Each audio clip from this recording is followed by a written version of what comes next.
both in India and internationally, to pause and reflect on trends, technologies, developments, and policies in all contexts spanning business, technical, and artistic.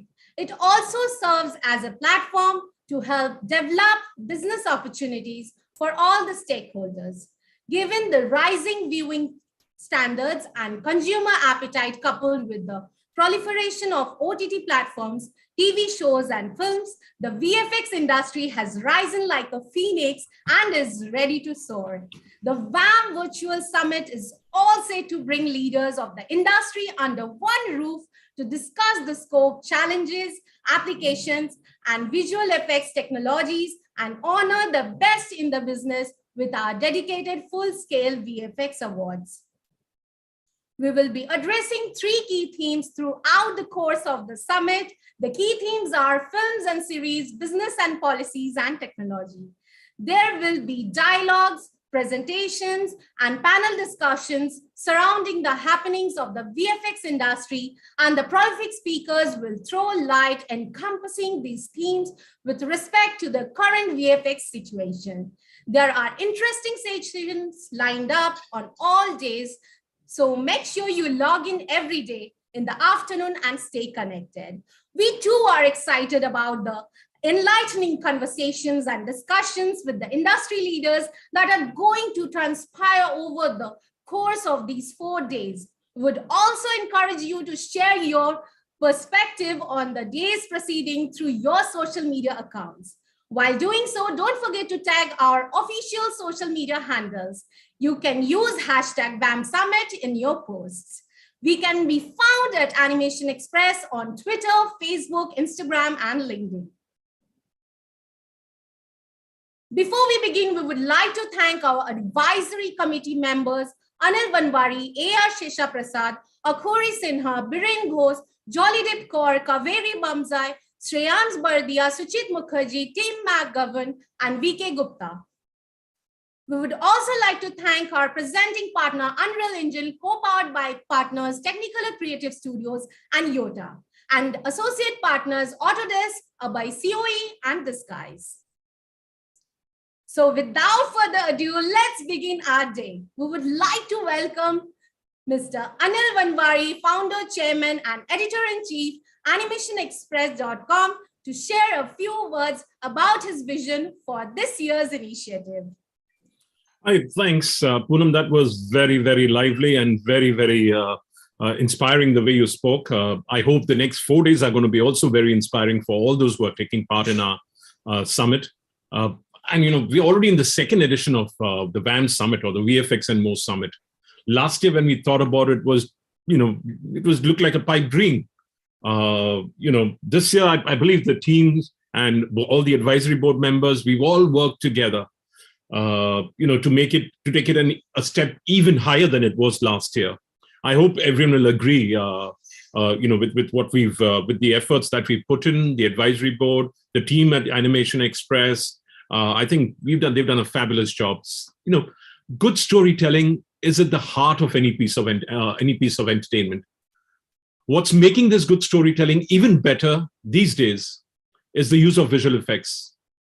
Many of them are, you know, put in post-production wise, and these days the leaning is more towards real-time visual effects. So very happy that Unreal Engine is catching on so fast. And more and more people are exploring virtual production and all the merits that come with it.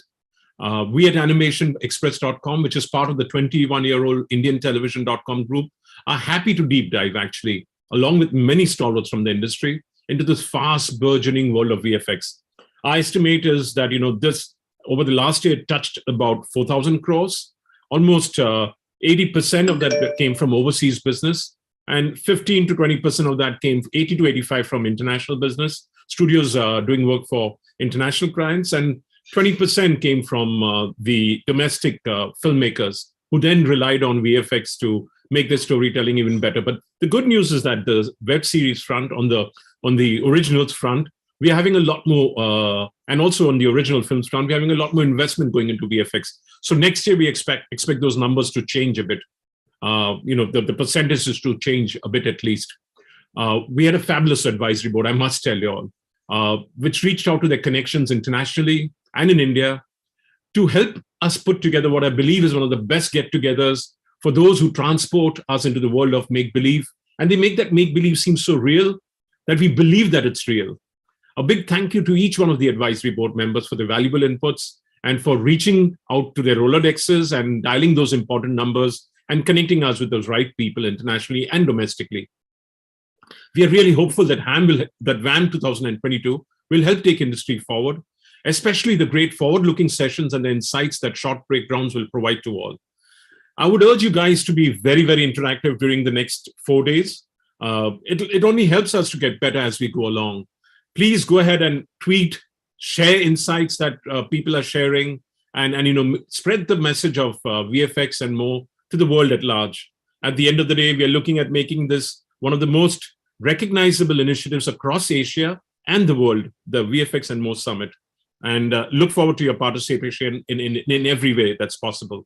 So from my side, thank you very much, and over to you, Poonam. Thank you, sir, for letting us all know what should we expect to unfold in these 4 days of the summit.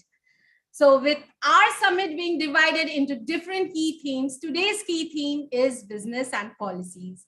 We begin our summit with our first session, which is government policies for AVGC industry, where we intend to understand the schemes and incentives different countries are providing and how it has helped them build their economy.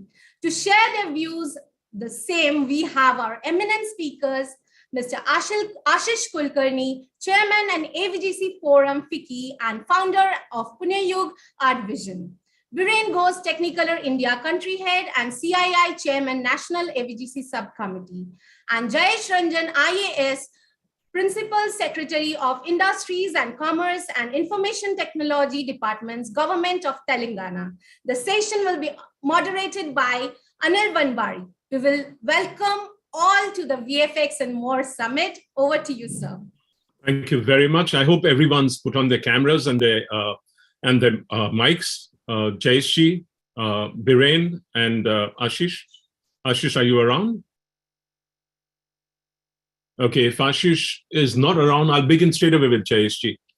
And as they join, then we'll continue with them.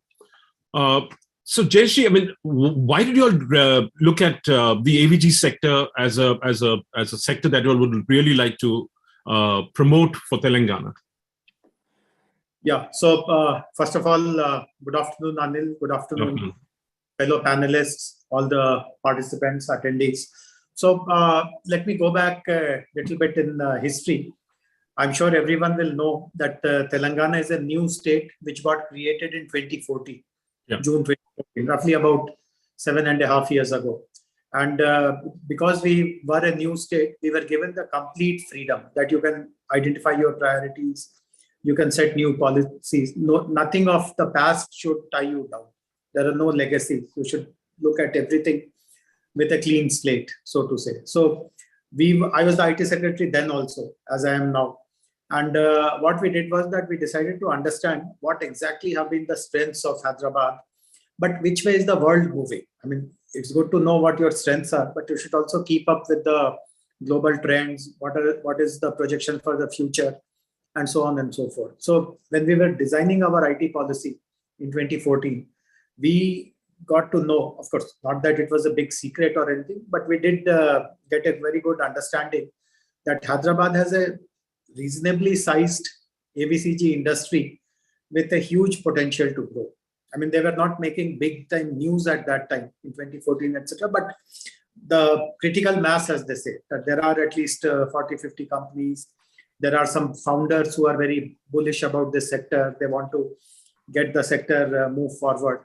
In those days, if people will recall, Bangalore was the biggest AVCG center in the country, which it still remains, no doubt about it. And Bombay was the second largest. Bombay, Pune put together, so to say. That cluster was the second largest. Hyderabad was also there somewhere. Not to say that Hyderabad was nowhere, but No, but you can't forget you've got Green Gold, which has emerged, which is actually the bellwether for the animation industry from your. No, agreed. So that's what I said. When I meant that there are some founders who were very kind of prominent, who were bullish, I meant the Green Gold folks, Rajiv in particular, and there were a couple of others as well. So at that time, when we were writing the new policy, we felt that this will be one sector which we must focus. We should not let go of this opportunity.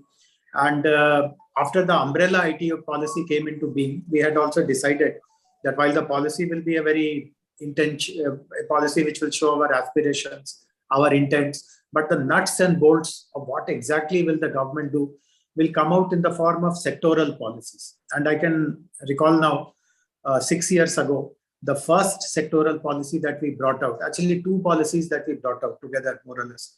One was on cyber security and one was on the AVCG industry. So since 2016, so to say, 6 years have now gone by, our focus has remained on this sector. And I would encourage participants and others to read that our image policy. While the rest of you call it AVCG, we call it image. AVGC. Yeah, you call it AVGC, we call it image. Of course, the acronyms are the same. G stands for the same G that you have, C stands for the same, but we have just played it around so that it is easy to pronounce. We call it image. So if you read our image policy, first of all, it was prepared after extensive consultation. See, normally government policies, there is one criticism that they're very, they are all over the place. They are very motherhood kind of statements, and they're written in good English. They're printed on good glossy paper, but nothing makes sense beyond that. I mean, what exactly will you do? What does the government commit? What else will be the role of other stakeholders? That kind of clarity doesn't emerge. But our policy is very different. We have actually done a very bottoms-up kind of an exercise to understand from the ground what the realities are, what are the difficulties companies face, and so on and so forth. And therefore, you will lead to the party, right, compared to even Karnataka? Karnataka, my guess is that their policy came after ours. Oh, okay. But they were earlier than you all in voicing their intent. Perhaps. Maharashtra also came later, and thereafter a few other states have done that. But see, the difference is that I don't want to run down any state. And I can tell you about my state, Telangana, that the way we approach this, see, if you read our policy document, every sentence is attempting to solve a pressing need or a requirement of the industry. So if the industry, for example, of course, I know that you have been to Hyderabad. No, I've also read your policy, but I'm just going to be asking questions so that other people who have not read become clearer about what you're offering. No. So the point which I was making was that since you are familiar with Hyderabad, you will know that most of the action in Hyderabad happens in an area, in an enclave, which is called Cyberabad. Sure. That is where all the, all these large IT firms, all the knowledge industries, the institutions like the ISB, IIIT, all these people are located. See, the AVCG industry in Hyderabad, now things have changed slightly, but in those days, in 2014, 2015, etc., while there were behemoths like Green Gold, etc., on one side, but it was largely made up of mid-scale companies. I mean, I can say that almost 85% of the composition of the AVGC landscape in Hyderabad or the image landscape in Hyderabad was of mid-scale companies. And when we were doing our consultations, one of the questions which we had asking them, what are your pain points which the government can help alleviate? One of the things which everyone was telling, that we want to be in Cyberabad because this is the happening place, this is where the action is. But as you would imagine, since you live in Bombay and of other big cities also, real estate also responds to that dynamic. So if everyone is going to one space, real estate prices go up. So the mid-scale companies were finding it very difficult to acquire space in Cyberabad because of the heavy cost, and therefore they were forced to have their offices, let us say, in Panchagutta or Begumpet or Sikandrabad or Amirpet and so on and so forth. So when we started writing our policy, this is one decision which we took, and it's a very bold decision. We took a decision that we will create highest quality space in Cyberabad, in the heart of Cyberabad, and make it available to image companies or AVGC companies literally at throwaway prices. And I'm sure you know of this, that we are building a not some 1 lakh square feet or 2 lakh square feet, 14 lakh square feet. I mean, 1.4 million square feet facilities being built. And unfortunately, COVID has pushed back the construction. This is the image tower you're talking about. Yeah, image tower. So, I don't think any other government would be spending so much of money. I mean, they may have great policies, they may have early starts, but we are the only ones who are putting our money where our mouth is. I mean, I can tell you for sure that all amounts put together, let us say by a Karnataka or a Maharashtra or a Tamil Nadu or anyone, UP, for example, is claiming to do big things. What they are doing together also will be less than 1/3 of the amount that we are spending on that kind of facility. So every sentence of our policy is like that. It addresses a real issue. And but what is the need? What is the need behind, let's say the VFX industry? Why should a government focus on that sector too much more? Is it the employment factor? Is it the talent factor which is available in Telangana? Or is it the fact that there is enterprise which is encouraging this? So it's a mix of all of that. See, when I told you that in 2014, when the state became a new state, we were given the freedom. I mean, it was like writing on a clean slate that you pick your priorities. Mm-hmm. So when we were picking out the sectors where we can potentially raise Hyderabad to the top of not just this country, but to the top of the world, this sector figured quite prominently for 3 reasons. One, there was already a presence of that sector. So it's not that we were starting from the scratch. No. You yourself mentioned that green, gold, etc. They were there. There were many other. There was GQ and animation. Yeah. At that stage. There were at least 70, 80 companies. Yeah. But as I said, most of them were mid-scale companies. So their kind of growth was not happening in a very prominent way. They were more or less stuck in that a small industry, a mid-scale industry kind of thing. Well, green golds and all, they were leaping ahead. Second was that some element of skilling was also happening because of the presence of these companies. There were a few players who had come, who had set up their training institutes, training academies, etc. And some basic level of entry kind of skilling was happening.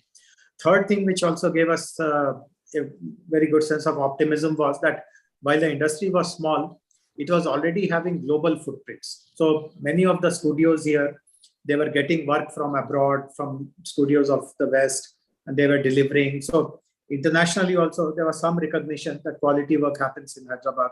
There were some studios which had even won awards. In fact, before 2014 also. Some of you may recall, there was a great movie which had huge amounts of animation and VFX called Avatar.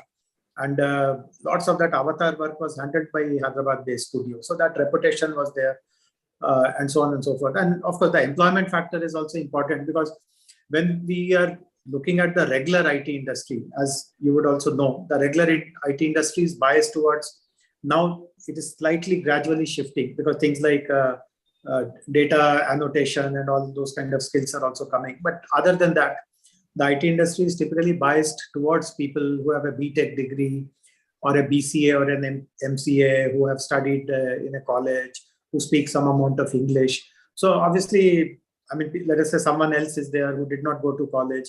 He had to drop out because of family circumstances, etc.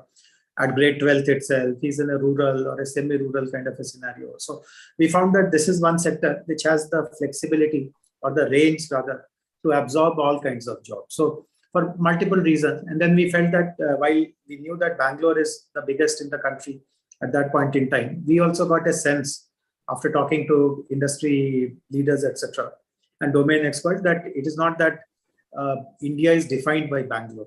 I mean, there is enough space for other centers also to emerge. So it is not to say that if you go to Hollywood and try to get some work, if you're not from Bangalore, no one will even talk to you. So that was not the scenario. So it was still appearing to be a democratic place. If you have talent, if you give the push, things will happen. So these are a combination of factors, Anil.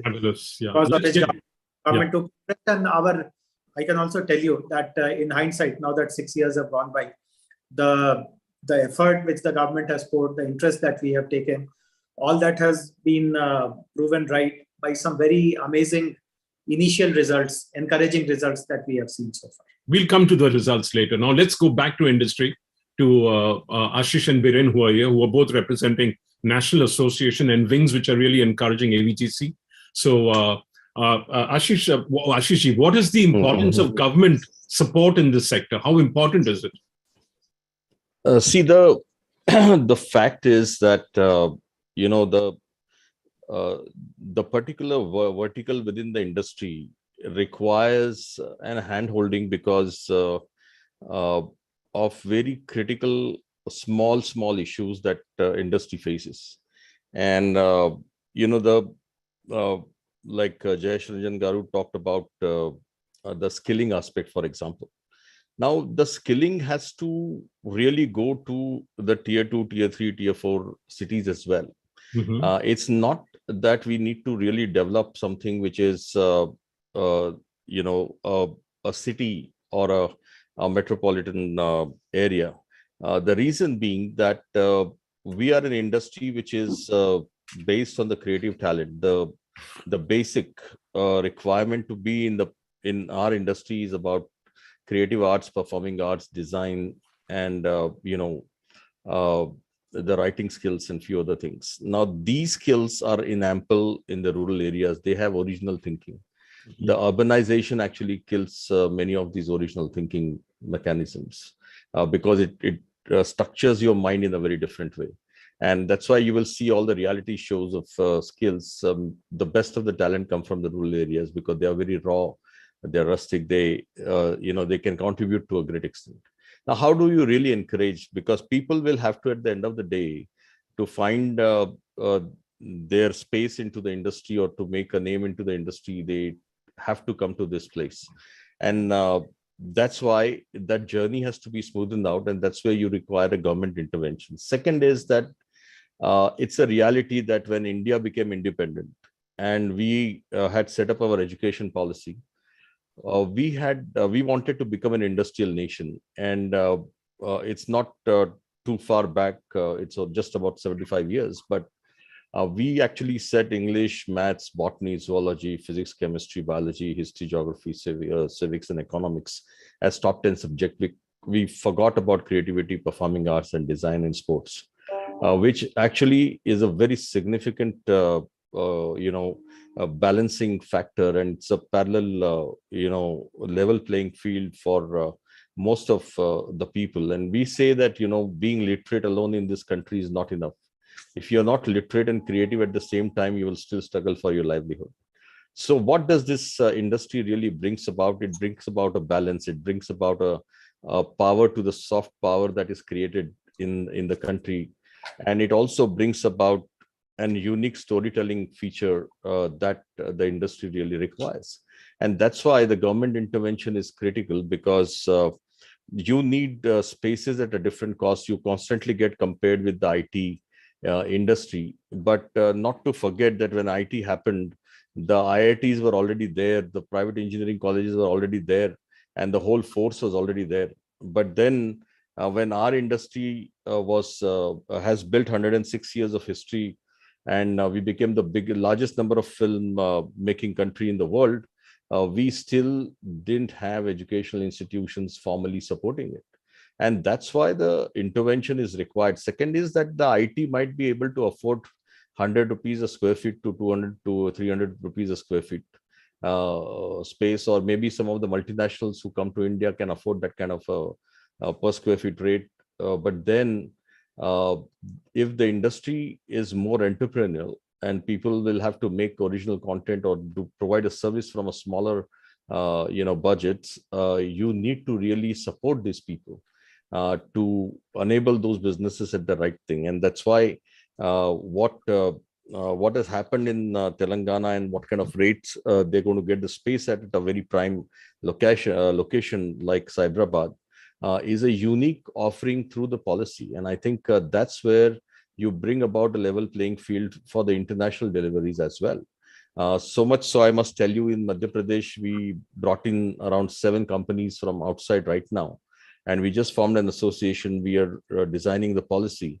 They have offered 17 rupees and 18 rupees a square feet in the IT park, which are a government IT park. Now, you tell me which place you would find a talent and a world-class facility with internet connectivity and electricity in a setting where you get 17 rupees a square feet. So I think that's something that a policy intervention can do, because any sector that gets focused, you have a 360 approach. Of course, it purely depends on what is the political will of that state and how the IS officers of that state implement it. Because you can write a great policy, but whether you have an ability to implement that in the right frame is also a critical factor. And in fact, the stars were better aligned for Telangana as a state, where the leadership was really, really good. They were open to listen to the industry. And Jayesh Ranjan Garu was there for 7 years constantly. This doesn't happen, by the way. I know bureaucrats get transferred all the time. Absolutely. And, in the central government, we had dealt with 7 IS officers, 7 secretaries and 5 ministers in the last 5 years. So it's a very critical thing that you also have a. I'll ask him why he stayed on in that position when he could have gone elsewhere after this. But let's Biren have his say also. Yeah. Biren, why does this industry need government intervention? Ashish addressed some of the issues. What's your perspective on this? So first of all, great pleasure to be here. Jayesh ji, Ashish, Anil, really good to be on this panel, and great to be My back. apologies if we went a little wrong on the time. My apologies, Biren.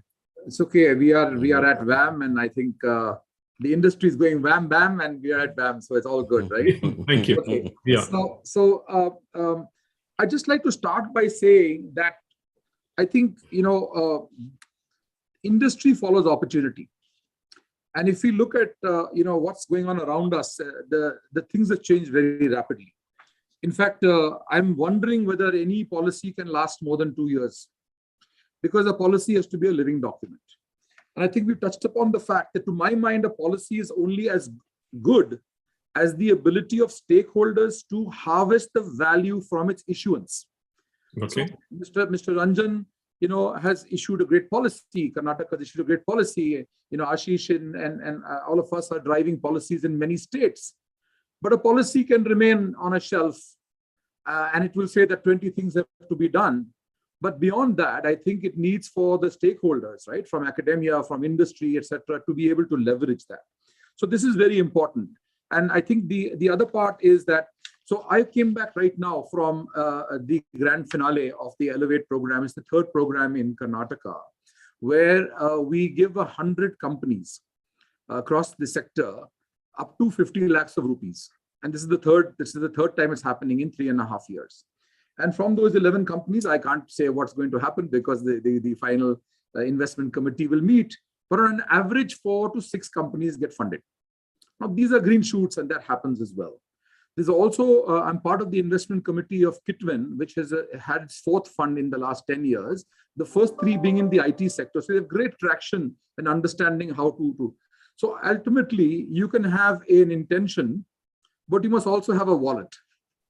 Because having an intention without a wallet doesn't work. When we do an Indo-Canadian co-production treaty between 2 countries, they have the television fund in Canada, right? We don't have something that enables the Indian. We'll come to the co-production treaties. So there is something in that. No, I think what we really have to ask ourselves is the following questions, right? Number one is that, when we are creating these policies, I think we need to dovetail a national policy and state policies. The comparative nature between states is very helpful, and will really, but we should and we can create a string of pearls. So instead of all states having similar policies, there can be different accents brought out between, say, West Bengal and Telangana and Maharashtra and Punjab, etc., where each of them are creating something that can be complementary for the country as a whole. And I think that grand strategy should ideally come from the national policy, which, as the chair of CII, we have made recommendations, as have Ashish and Vicky and many others from time to time.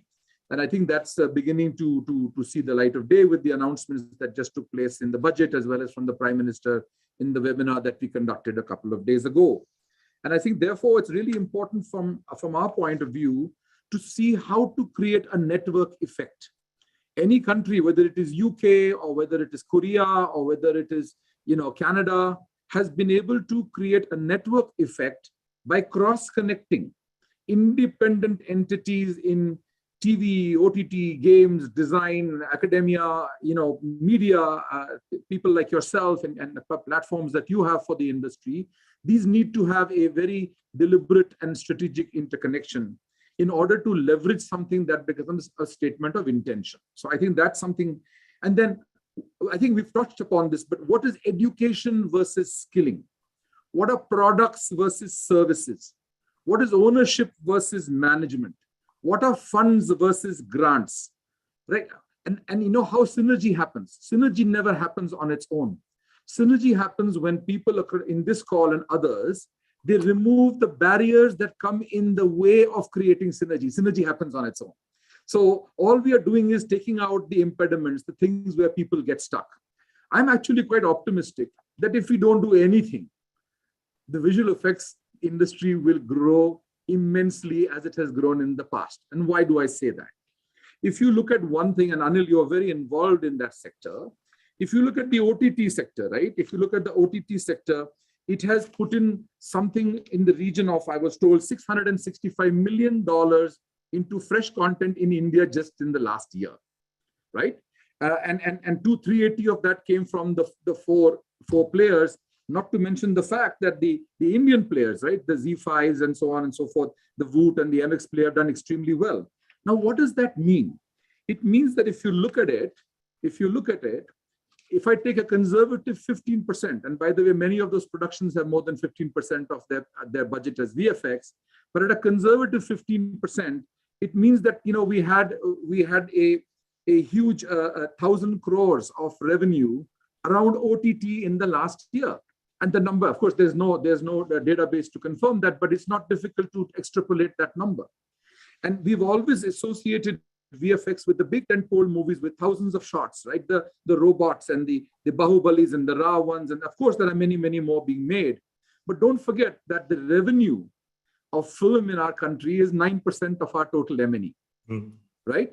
Whereas television is 55%, and I haven't taken the television figure into my calculation so far. I'm only talking of the OTT. And if the trajectory that everyone puts together goes its direction, we will be at 1.15 billion within the next 7 to 9 years.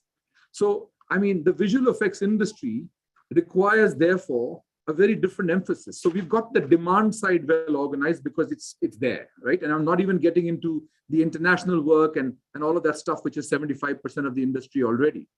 But where I'm coming from is that when we talk about skilling, education is great, and I think we've spoken about that at great length in our national webinar a couple of days ago, and talked about how things can happen with the MESC and many others from the school level and the UG level and so on and so forth.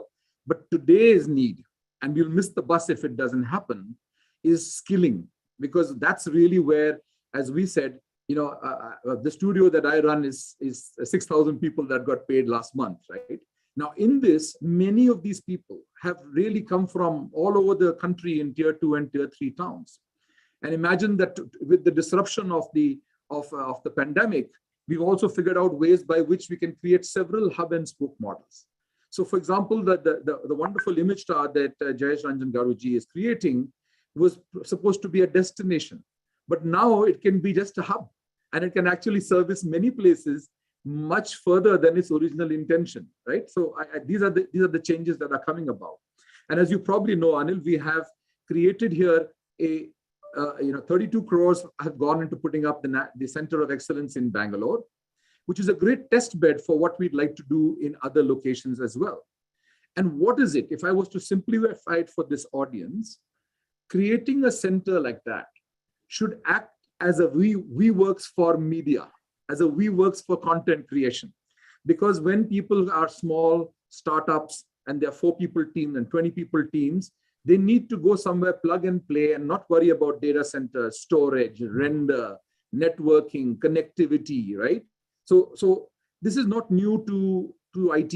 NASCOM 10K has done this, and there are many other. Microsoft has incubators, Cisco has something, Accenture has something or the other. In our industry, we need a bespoke method where government, industry, and academia can come together.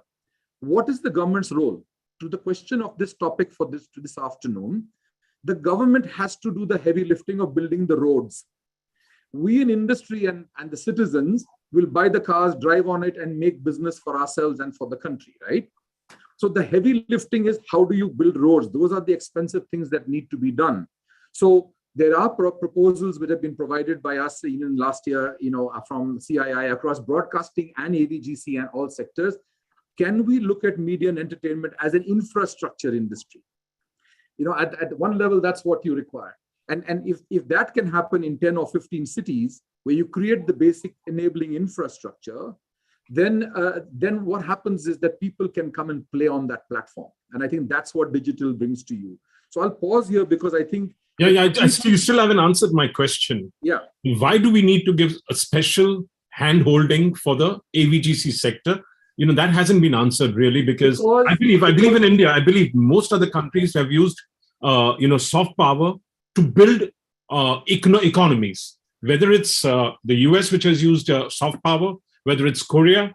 So that's one of the reasons I believe that this sector we can rapidly grow it, and hence, build a soft power. One of the main reasons is that. And so basically, I think we touched upon the fact that the proposal that we are now at an advanced level in discussion with the MIB and other ministries in Delhi for the National Center of Excellence, which will become one of the first tasks of the AVGC, National AVGC Task Force, will be to provide that platform,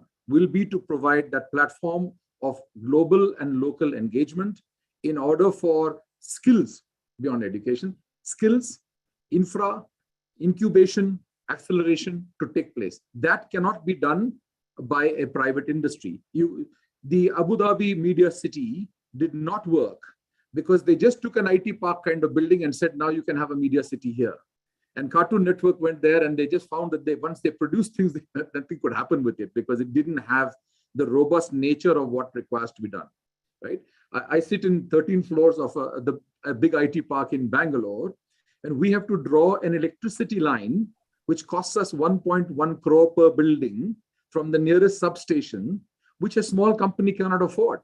That is what I mean by road building. That is where the government needs to come in, because that cannot be afforded even by a large company. So there are things that are infrastructure related. We do need the government for that. We've also been able to get the government to now recognize that we need to have access to global markets. There is an active conversation with Annecy for June. We've talked about FMX being for visual effects, the absolute place to go, the GDC for games, and obviously Cannes for the MIPCOMs and the MIP TVs and so on and so forth for content and so on and so on. So I think there are different directions that the government can support us with. Number one, there is the SEPC, which is Ministry of Commerce and Industry, talking about software exports, right? There is people now in skills development and entrepreneurship talking about what I think Ashish is referring to and has done so much work on, right? There are people in the MIT, which is taking the software technology park infrastructure in 15 cities in India, out of which 5 centers of excellence are AVGC.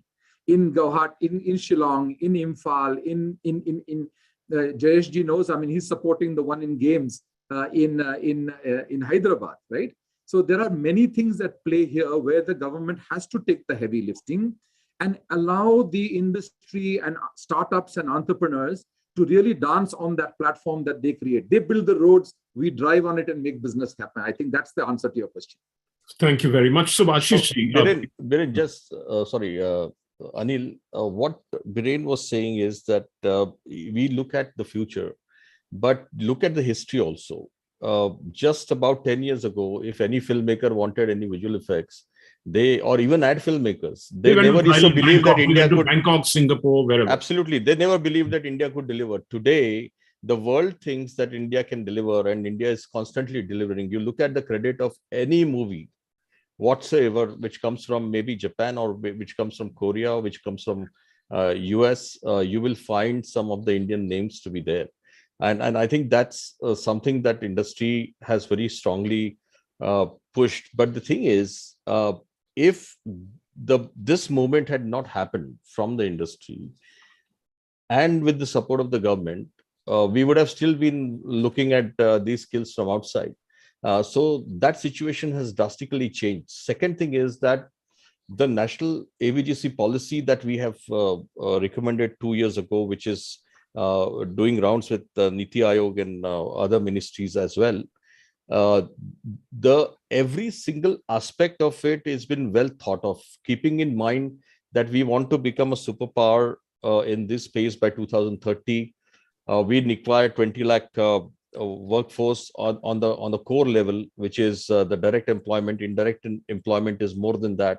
From 1% of global market share to be 5 to 6% of a global market share in next 10 years, of the enhanced ratio that is going to be there, which will be around 70 to 80 billion dollars. All these calculations need a lot of time. And then at every level, the government needs to be sensitized that this is the opportunity. And then there has to be a state and center link. At the same time, you look at our counterparts in the gaming industry. See, animation requires, because we are creating IP. VFX is a services industry. More the live action would go on, more the use of VFX is going to happen. But the challenge here is that whether so far we have been struggling to move the live action into smaller cities. We have been concentrating only on the big cities. Whether the VFX can move on to the other cities and still support from there. Now, these were the aspects which needed to be discussed with the industry, with the government, and that policy needed to be drawn. Look at our counterparts in the gaming industry. They are struggling because the skill versus chance is an issue. And that's why we require a policy to intervene, that, when there is a B2C approach, what happens? When it is a B2B approach, what happens? And that sensitization has to happen at every single level, because the industry suffers if that is not framed properly. Like you've seen the example of co-productions. Because we didn't have a framework, how much, every market that you used to take us, Anil, people didn't even talk to us because we didn't have a treaty. Now you have a treaty, people are talking to us, but the issue is that whether we have a support. Now that needs to come through an intervention of a policy, and it will come very slowly. Then we require a umbrella policy at a central level, and also followed by a policy which will support a cluster, because the cluster will have to happen in the cities which is under the states. It cannot happen in the center. So there has to be a correlation to that, and the cluster formation would give an access to every single talent pool within the AVGC and XR space to make sure that we are able to penetrate. And luckily, with the COVID situation, when our people went back to their small villages and started delivering from there, we have discovered everything entirely new. Today, when we talk to the government, we say a small place like Sagar in Madhya Pradesh, or go to Cuttack in Orissa, or you go to Assam, or you go to Tinsukia, even Tripura. There are studios. We have opened studios in 5 cities in Maharashtra, like Amravati, Nagpur, Kolhapur, and all, because the population of these kids who have an experience have gone back to those places. And now we need to develop that infrastructure into that area. And that's why media and entertainment at large needs an entertainment infrastructure kind of process. But more than that, AVGC requires a very strong one, because the delivery in this space can happen from smaller places as well. And that's why the intervention is very critical. And when Biren says that we want them to build roads, it's true, because if those people can be in those small places, the cost of living for artists is great. The access to the rural artist is really great. And then just to enable them to deliver from there brings in so much of comfort, and the quality of delivery increases. The cost, every film or every delivery is as good as its cost. And if you're able to continue to have that cost arbitrage for extended period of time, then you are a winner. And more people coming in can refine that, so that the value chain is not only to go from services to creating IP, but also to go from the quality for every artist, that if they are working on a small television show, next their ambition is to become an artist on the feature film and the OTT. and look at the parameter of the quality increasing. So all these things becomes possible when you have a surrounding of a policy and an intervention at every level. And no, can I just step and see? A lot of the countries like France, they've got the infrastructure in place. Now the various provinces are providing tax incentives, or they are offering funding, or they're offering grants or subsidies. So should that be in the next phase, or should it be now? There are two ways of looking at it. When we spoke to government, about bringing reservation on, giving an channel kids license, whether they should produce 80% of the Indian content. That time the government said that we are bringing in a process of liberalization. So by putting a condition, it would hamper the liberalization process. On one hand, it might be right, but on the other hand, it's actually affecting our country, and it depriving our kids of having the culture, relevance. And sometimes it works, sometimes it doesn't work. Now, when your country has a lot of other priorities, and country says that we would like to get out of subsidies, to propose a subsidy at this point in time becomes an issue when the government is having a clear agenda of getting out of the subsidy. So we need to find ways and means as to how do we actually have a collaborative model. So in the national education policy that we have done, that we had also suggested, everything that you're seeing is already happening right now, including the promotion council that would come in. The task force is already announced. But the challenge is that we also have proposed very critical things where a central fund can be created in terms of if 1,000 crores or 2,000 crores or 5,000 crores can be set aside with the center, and they say that the state can match the fund. So they can unlock this fund by 2,000 crores and see if Telangana wants to put another 2,000 crores, then it becomes a 4,000 crores for investment into that state. And that's where even a private fund can join into that with the same equity. So a bigger fund can actually become more usable directly.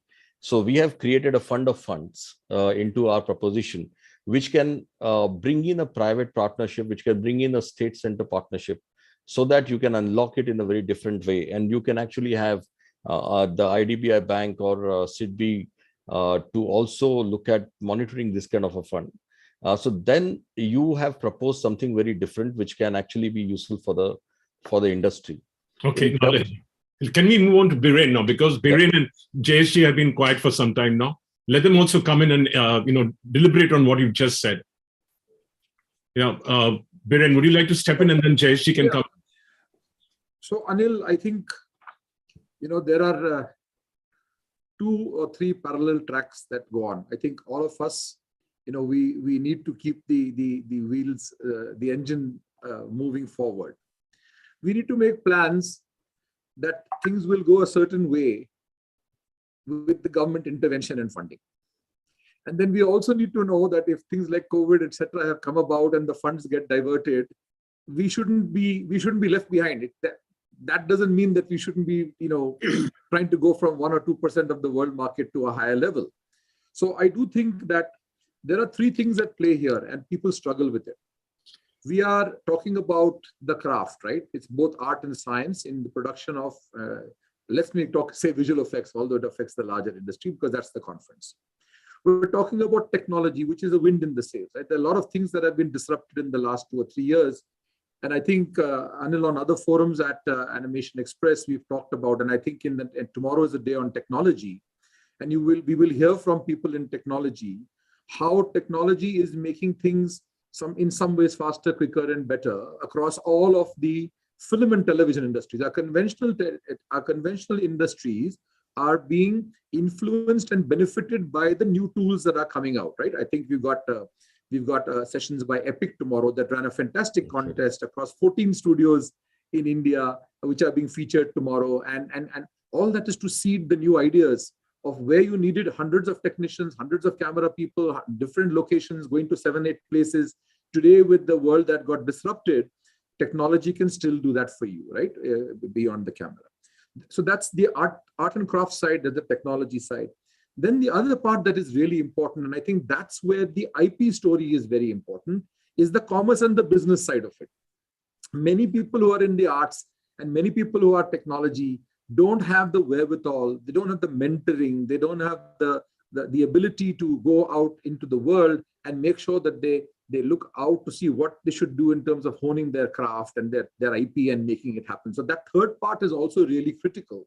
And many places that you see in other industries, if you take the ESDM industry, the electronics and industry here, or you take the semiconductor industry, you take the IT industry, they took a long time, by the way, to move from services to products, right? And it's beginning to happen. No, the IT industry still hasn't moved towards products. We've got barely 3 or 4 products in the IT industry. Fair enough, but there is a concerted effort with states as well as industry and are working together to make happen. And we need to do that because we are much younger industry, right? We are lagging them by 5 or 7 or 10 years. What they do 10 years back, we are doing today. What they do today, we will do hopefully faster in 3 or 4 or 5 years.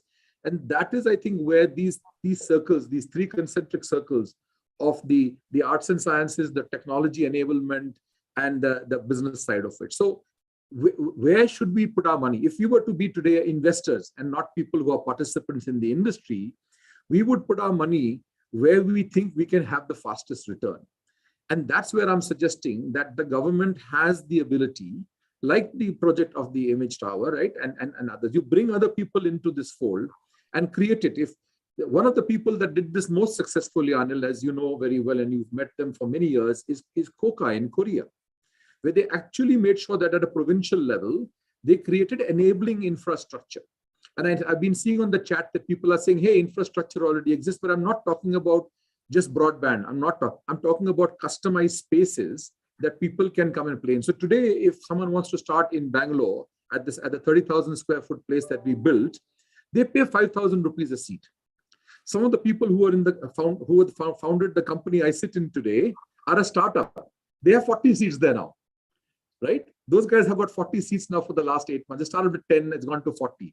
They pay a certain amount of money for the render capacity that they use, and they don't have to buy their data center. So they have no capex. They've had no capital expenditure. They've focused on it. They're doing projects with large companies like Lego, etc. abroad, and making their own IP, and have satellites in Kerala. They have satellites in Hubli, and that's the new world that we're talking about. So I think that Ashish talked about this, and we've spoken about. Ashish was talking about how a park that is being built in central India. One of the buildings would become an AVGC tower, which would be customized for that. He talked about the fact that there were many splintered companies around that today have to carry a hard disk to a central location to make something happen. But that is the infrastructure we are talking about, right? So if we were to work together as leaders, as thought leaders for this, and bring those impediments to state governments in different areas, which there are 1 and 2 and 5 people doing, but we need a much larger momentum around that, and the media can definitely help. Then what we can do is to actually make sure that those people who are the cottage industry, if I might put that, can really become the SMEs and the startups of the future. So that really is the groundswell that I think we are trying to create with these initiatives and this conversation. Okay, so Jayesh Ranjan Gadu, now it's your turn. As you know, we would address you in Telangana. See, I'll share some thoughts on few of the points which Ashish ji and Birendra have spoken. So one is about the ways in which government can promote this sector. You framed one of your questions asking whether infrastructure should come first or subsidies should come first. So first of all, I would like to clarify. And again, whatever I speak based on hard 7.5 years of experience of Telangana. So I'm not speaking metaphorically or figuratively, etc. These are all experiential kind of insights that I'm giving. So one is that it's not an either or thing. In fact, ideally speaking, the government should move on all fronts if it is serious. And as I told you, if you're doing a bottoms-up exercise, if you understand what are the pain points, if your interest is to solve those pain points, respond to the pain points, that is the best that you can do as a government. So let us say if the pain point is that for, again, these small and mid-scale companies, as I told you, I alluded a while ago, that when we started taking interest in this sector, we found that it was largely a game of mid-scale and small companies. And therefore, some extra kind of support was needed for them, like the green golds and other big boys were able to take care of themselves. But it is this mid-scale and small companies who required assistance. So one, of course, is infrastructure I spoke about, and you know that the image tower is happening in Hyderabad. So the image tower is not just a piece of real estate. See, Ashish ji mentioned that somewhere you offer a seat at 17 rupees per square feet. In Bangalore, you offer at some 30 rupees per square feet, etc. But it is not just a real estate. Yeah. If that were so, I could have rented some huge tower from somewhere and offered it to companies at, say, X price or Y price. But we are also bringing in lots of common facilities. Again, that is something which we found to be extremely demand driven. Lots of companies told that, first of all, the real estate in Hyderabad is costly. And second, many of these studios, etc., they need to invest in larger real estate because they have to have their own render farm, they have to have their own motion capture facilities, and so on and so forth. And we felt that we can also make all these facilities available for everyone to use on a pay-per-use basis. So as a common infrastructure, as a common facility. Similar to the Center of Excellence in Bangalore. Yes. So if you look at the 1.4 million square feet that I'm talking about, I don't have precise recollection now, but my guess is that almost 30% of the space, or perhaps even more, is going for all these kinds of common facilities, including space for a world-class university to set up its, its training center or skilling center. So that is also provided. So that is one, that it is not a real estate play, but all kinds of facilities that you provide. The second very important thing is that mid-scale and small companies, just to level the field, they do need some financial incentives. Because, let us say again, to give... Can we have everyone else mute their mics, please? Because Jayesh is talking. Yeah, sure. So, so let us say, if they have to compete against the big boys of the world, they need some kind of support, some kind of affirmative action, as one calls them. So in Telangana also, in our policy, after lots of thought and deliberation, while we do not feel that policies, subsidies are the best instruments in a policy, we felt that providing at least the bare minimum, which creates that, which bridges that kind of gap between them and a bigger player, and that too for a limited period of time. I'm not addicting them lifelong on subsidies. Otherwise, they will just not, their own inclination or interest to really grow and rise will just not be, it will be stifled completely. So we offer in Telangana 4 kinds of financial incentives. So of course, when you come to the image tower, it will be taken care of. But so long as you are outside, we pay 25% of their rents. So if a ABCG company is occupying a private real estate, then I take the responsibility of reimbursing 1/4 of it. Similarly, we give them some power tariff benefits. So in Hyderabad, the commercial tariff as it is reasonable, but on that also I give them a 20% subsidy. Most important benefit which we give, which all of you also alluded to about products, is that if someone creates an IP, we completely bear the cost of the entire process of getting that IP, all the filing and all the fees and everything else that you need to do to get that IP in your name. All costs involved are paid for by the government. And if you, for instance, chose to locate your industry in a smaller location, in a tier 2 location. So in Telangana also, while Hyderabad is the face of our industry, but small companies, in fact, reasonably sized companies have also started going to places like Warangal and a few other places, and have started doing good work. In fact, I was very pleasantly surprised when a Warangal-based company made an animation film which did very well. It won awards on certain circuits, etc. So very heartwarming to know that not just these people are supporting jobs in a smaller town, but they're also doing high quality work. So that is the second thing. So it's not an either or kind of thing. But I completely agree when Birenji and Ashish mentioned about skilling, because that is one area where, so for instance, we are all talking about artificial intelligence now, and I'm sure. And machine learning also, because we had a session this morning where we talked about how machine learning is and artificial intelligence is coming into play in mundane, repetitive tasks in VFX. Precisely. So mundane, yeah, which we can do away with. Exactly. So this is a sector which, of the promised $5 trillion economy, where we are headed to, there's a belief that $500 billion, 500 billion that is, can be contributed using AI and machine learning.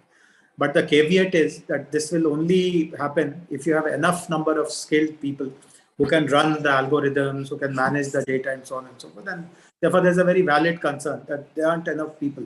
And therefore, we will miss out on that $500 billion opportunity. So perhaps something similar will happen. See, one reason, again, I'm not criticizing anyone in the industry.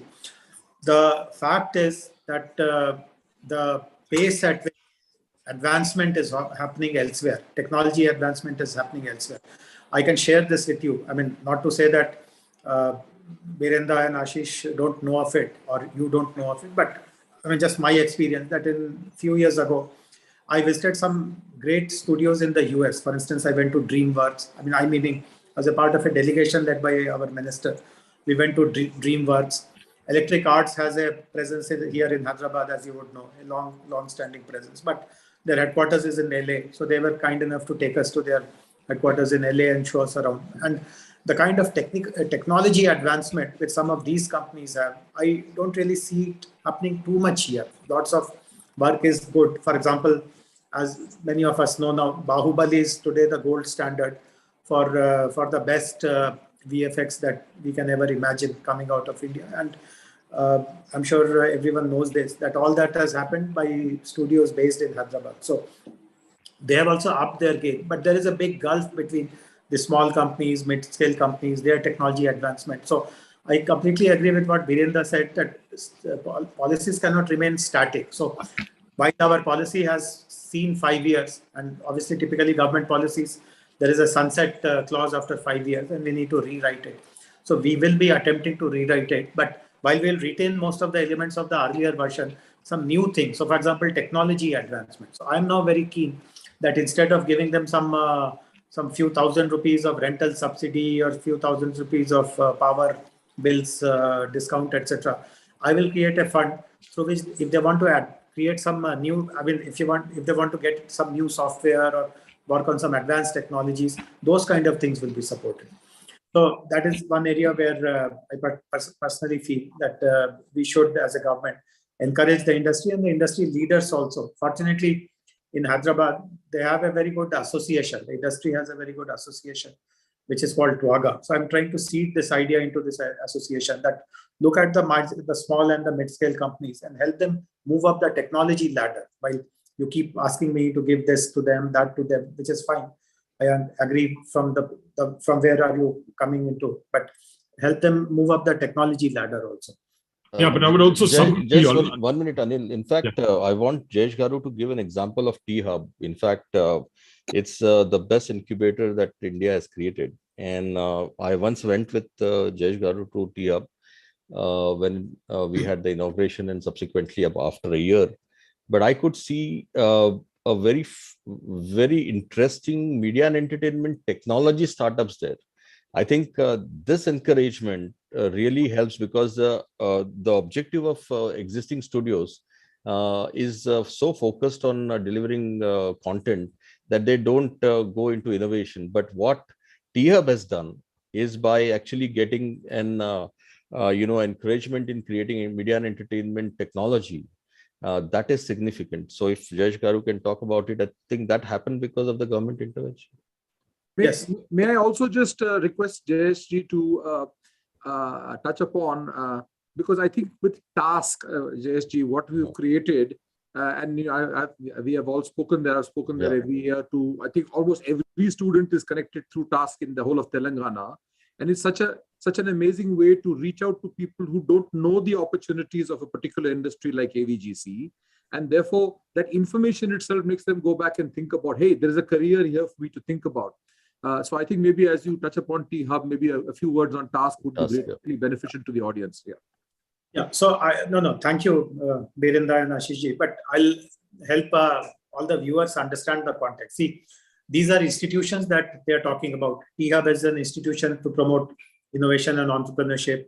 Task is an institution to promote skilling and encourage students to get into good careers, meaningful careers, etc. But the reason why we create these institutions is that, see, Anil, you asked about policy. I wanted to mention this then itself, but I'm glad that I got this segue to mention it now.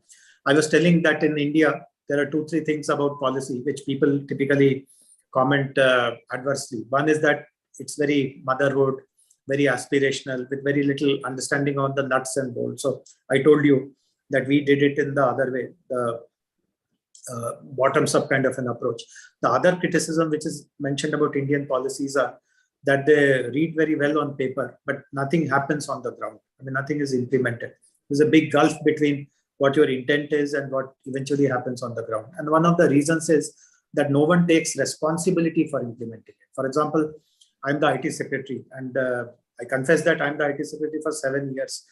And but still there is a lot on my plate. So if I'm held completely personally responsible that I have to push the image policy, I mean, I may not be able to do justice. There are 20 other things that I'll have to handle at the same time. And therefore, that is the importance of these institutions. So a T-Hub is one which encourages all the innovative work which is happening in the areas of image. And now, of course, we have a center of excellence. So all the T-Hub startups have been transitioned into the image incubator. Similarly, the opportunity to understand about skills, the understanding about courses, task is doing that. And most importantly, the third important thing to understand about Telangana's success is that while we have these institutions, someone else can also create this institution. In our government, we are very, very clear that on most occasions, you will get better talent outside the government to run these institutions. See, our institutions are not which are filled by this joint director, that deputy secretary, this commissioner. If you go to T-Hub, you will not find even one person from the government. If you go to the image incubator, CEO was someone, I mean, till recently, he got married and he had to move out, so can't help it. But the person whom we selected to run the image incubator, he used to work for Tencent. He used to run PUBG, and unfortunately, till it is banned, it was his baby. But the moment, that company lost its moorings in India and he became a free bird, he learned about what is happening in Hyderabad. And he's not a Telugu, he's not a Hyderabadi. But because he understood that the government is visionary, they are serious about doing things, he applied and instantly he was selected and he ran that incubator. The other, so that is how it is, that you create institutions. First of all, you prepare a policy which is bottoms up, which is actionable. You create institutions who take responsibility for the policy. And third is that you bring the best talent from the open market. Don't rely on government resources. I'm not criticizing government resources. It's not a generalized statement that everyone is mediocre. There are good people in the government as well, but there are better people outside, is the point that I'm making.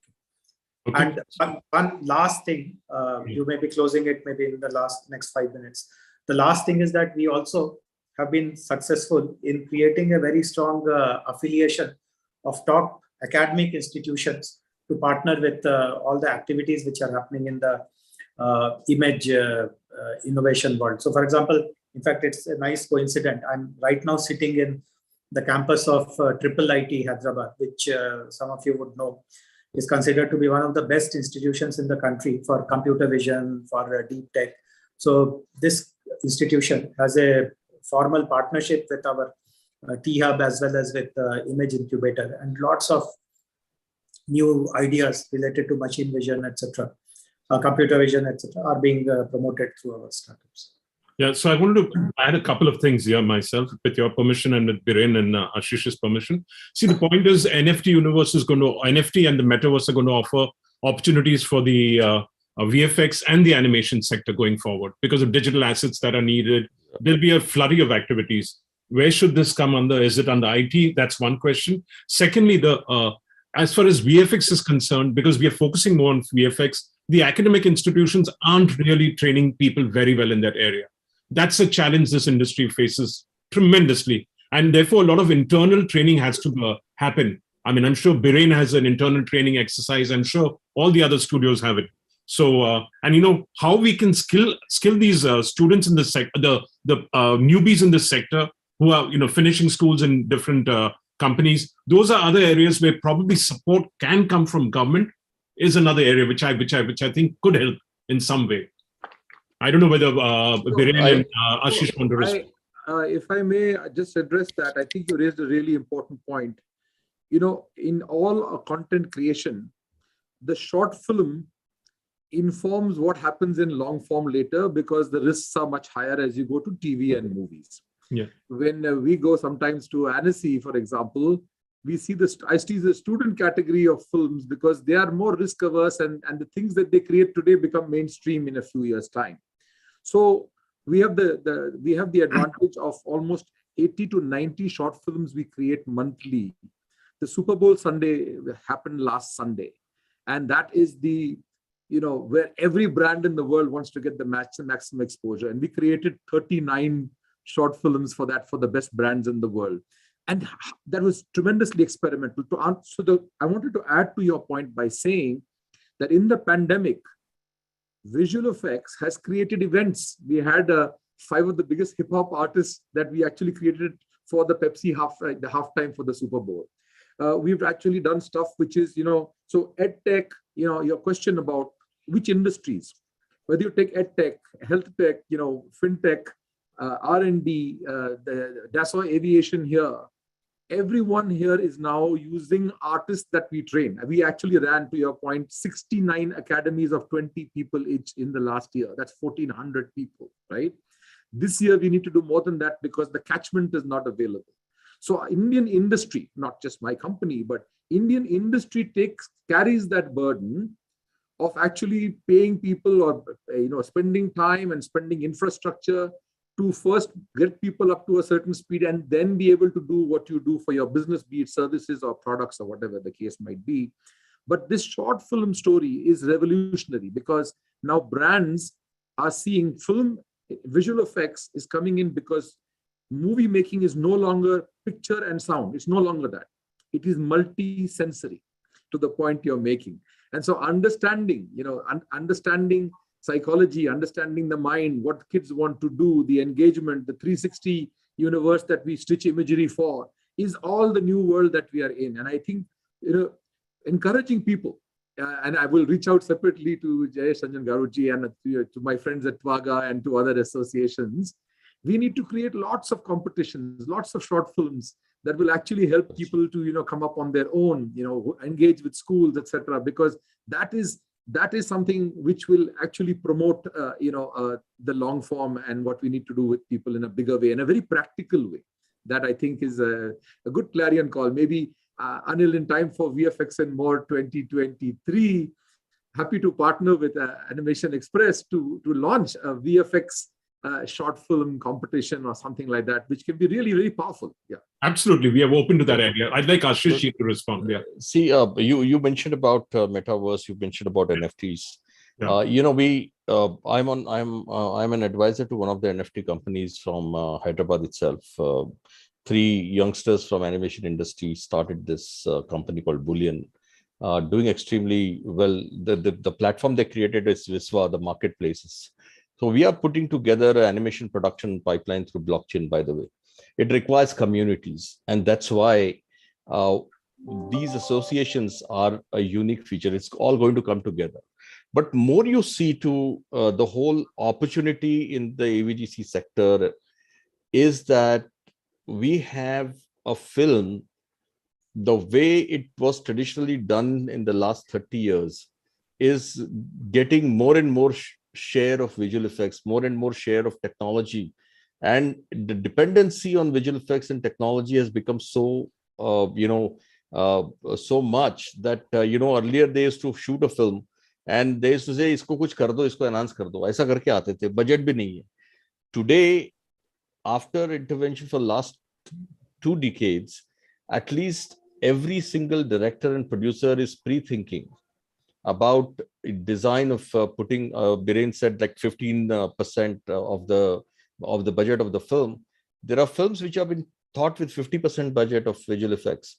And today we have, Unreal sets and everything, which is going to further enhance the whole budget. And I think that's the key opportunity that we have. So anything and everything we do. And I went to Jayesh Ranjan Garu in 2016 with an idea of building information and modeling.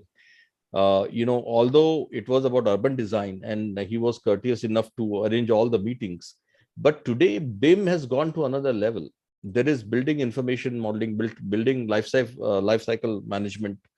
Everything requires our skills that have been honed at, with the basic of animation, the modeling itself and the simulations and everything. So I think the growth opportunity for us is immense, but whether we are matching equally at the skilling level and the education level as well, no. We are talking to universities. A good thing that has happened to India is the state private university law, which started state private universities from 2010-11. We have seen the emergence of these universities with a better infrastructure in the last 5 years. The NEP allows multidisciplinary learning, and I think that's something which is going to help us.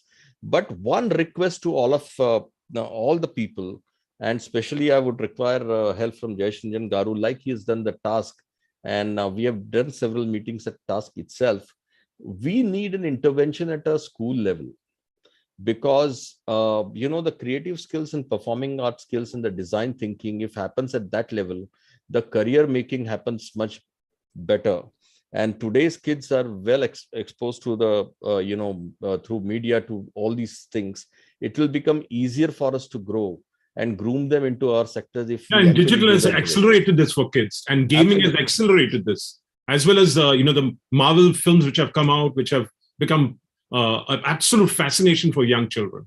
Absolutely. So this is one thing that we need to do as a conscious effort, and you will see in the next 5-6 years the results will start showing up once we start this talent. But I think the way industry has put efforts in training and giving them salaries as well, hats off, because many countries can't think of a production if you don't have a government funding.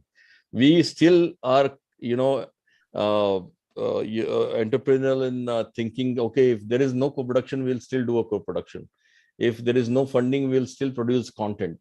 So services has taken precedence because the revenue is made from there.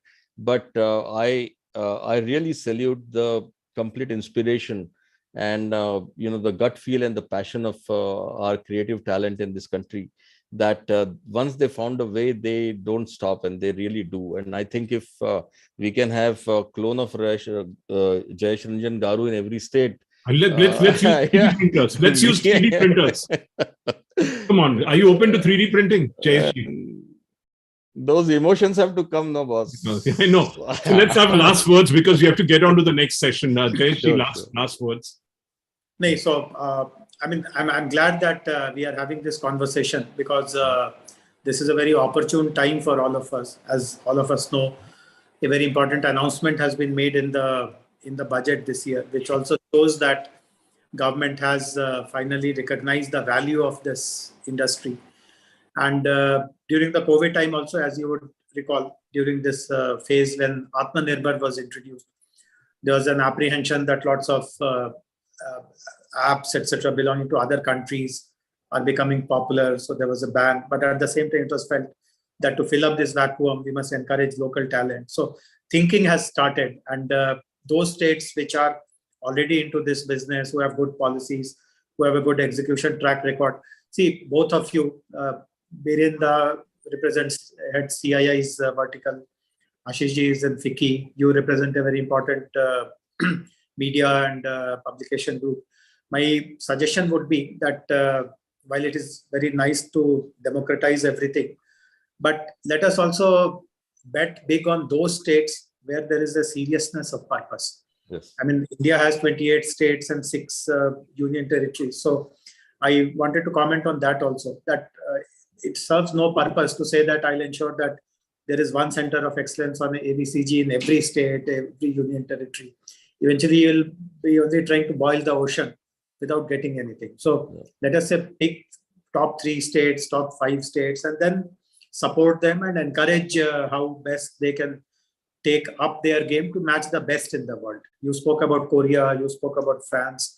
These are the countries with whom we also have engagements, and we really appreciate. I really value some of the great things which they do. And I'm always pushing the local industry also to engage more with these. So I guess this is the right time for us to consolidate our thoughts and show this common front and common vision to the government of India. Fantastic. So, Biren, your last words.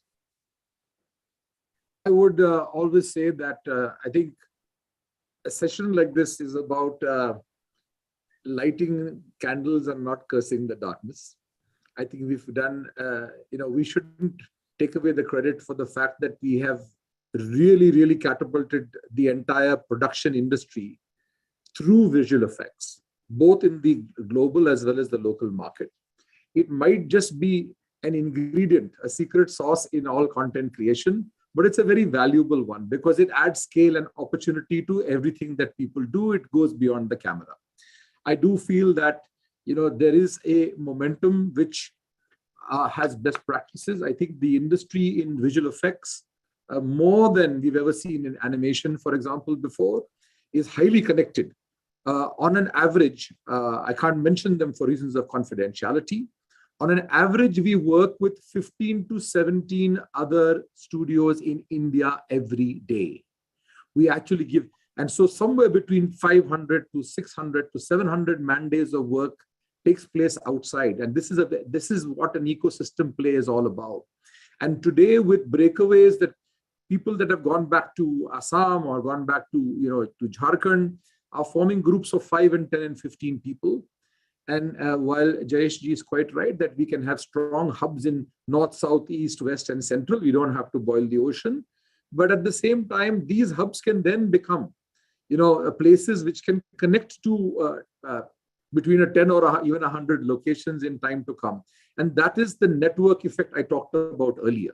And that network effect, it can actually happen now because of the community of people who work in visual effects, driven by the visual effects supervisor. So let's go back to the movie making days. We used to know the director and we used to know, the producer.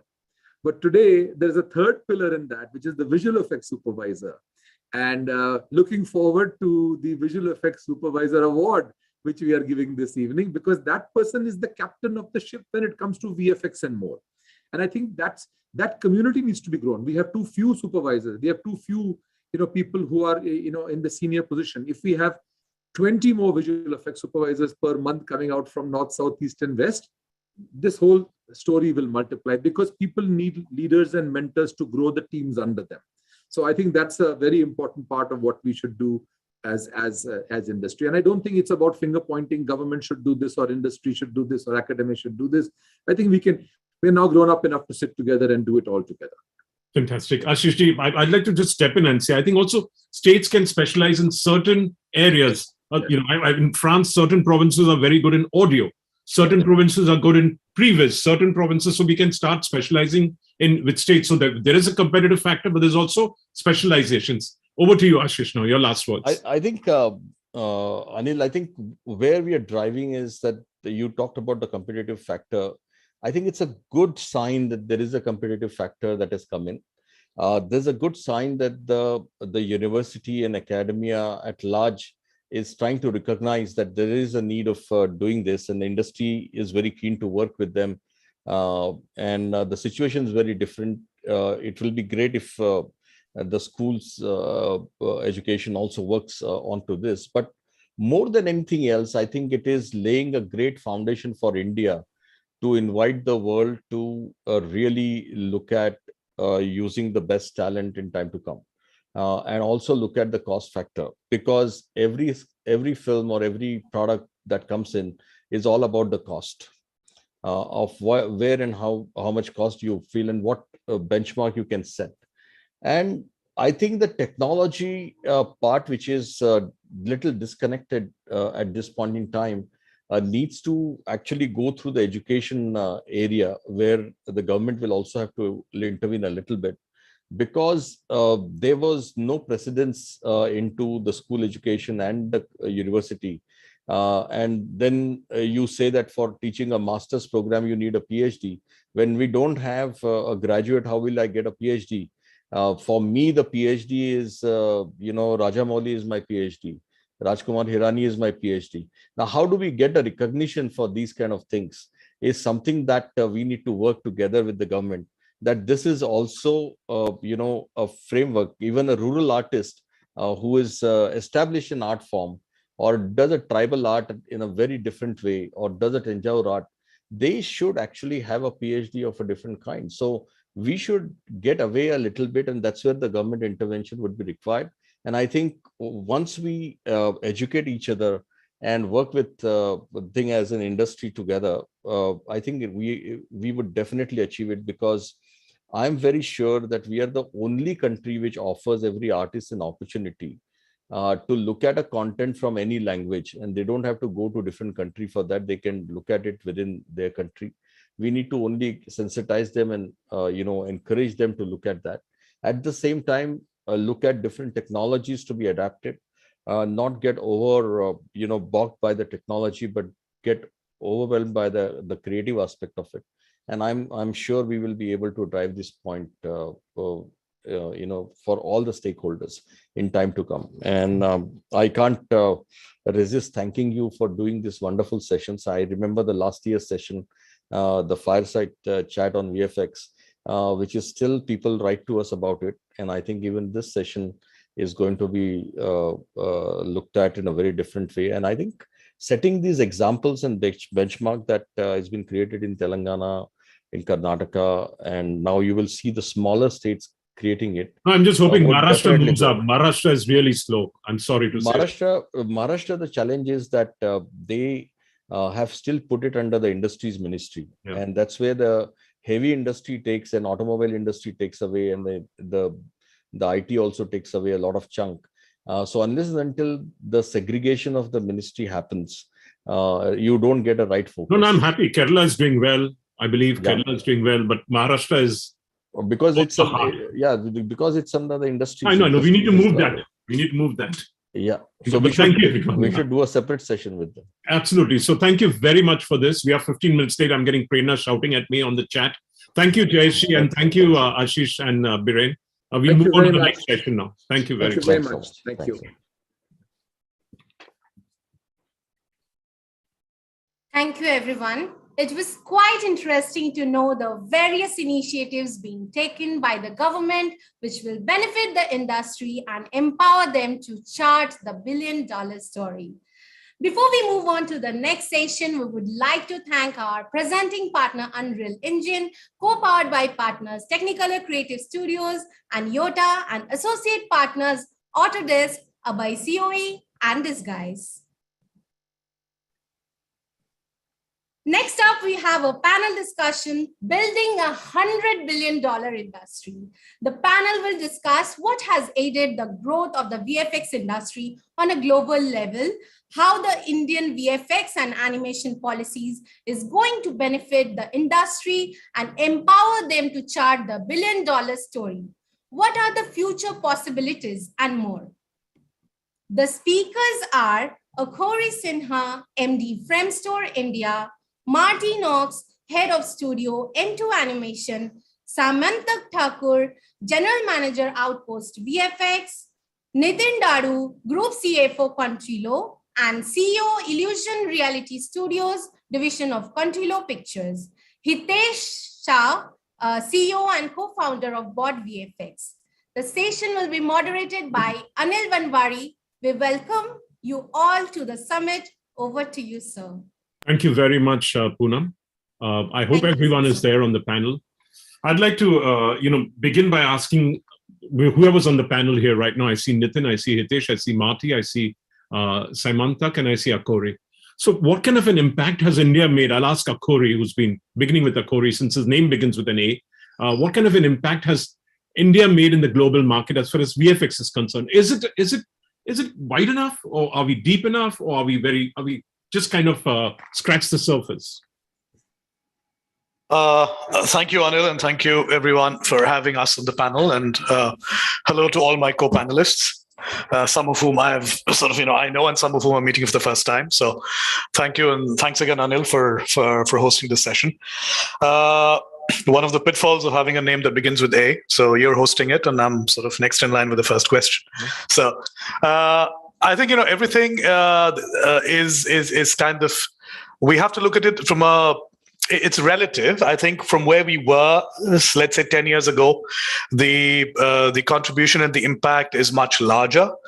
But if one were to sort of make a very honest assessment, I think we are sort of just about scratching the surface.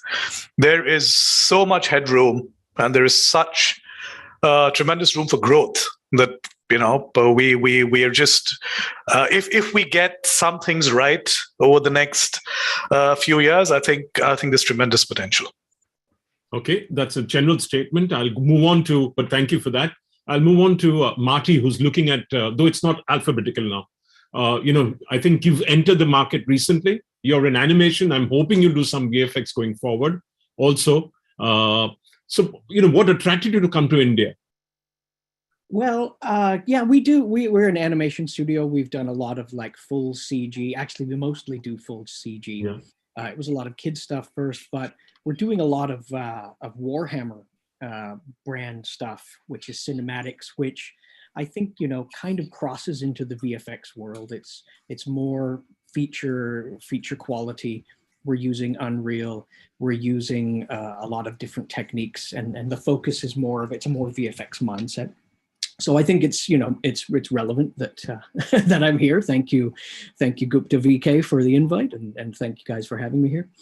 I think what attracted us to India is I think there's a huge amount of talent of artists and organizers and technology actually in India, and the CG industry has been going for what, 20 years strong, 30 years maybe now. I'm not quite sure. And I've personally been, connected for at least 10 years working with Indian companies and coming from Toronto myself, actually working directly with Indian nationals who've, repatriated to Canada or whatever. So there's an enormous amount of talent. And I think, it's the right place to go for us. It's in Asia. We're in Asia, in Bangkok. We share a similar kind of mindset. I think, we share the same kind of climate. And so, yeah, there's just a lot of things that tick the boxes when working with India. Thanks for that. And Saimantak, your company is also set up recently, right? If I'm correct. So what attracted you all here? And he said talent, also similar climate. And what attracted you all to set up an outpost here?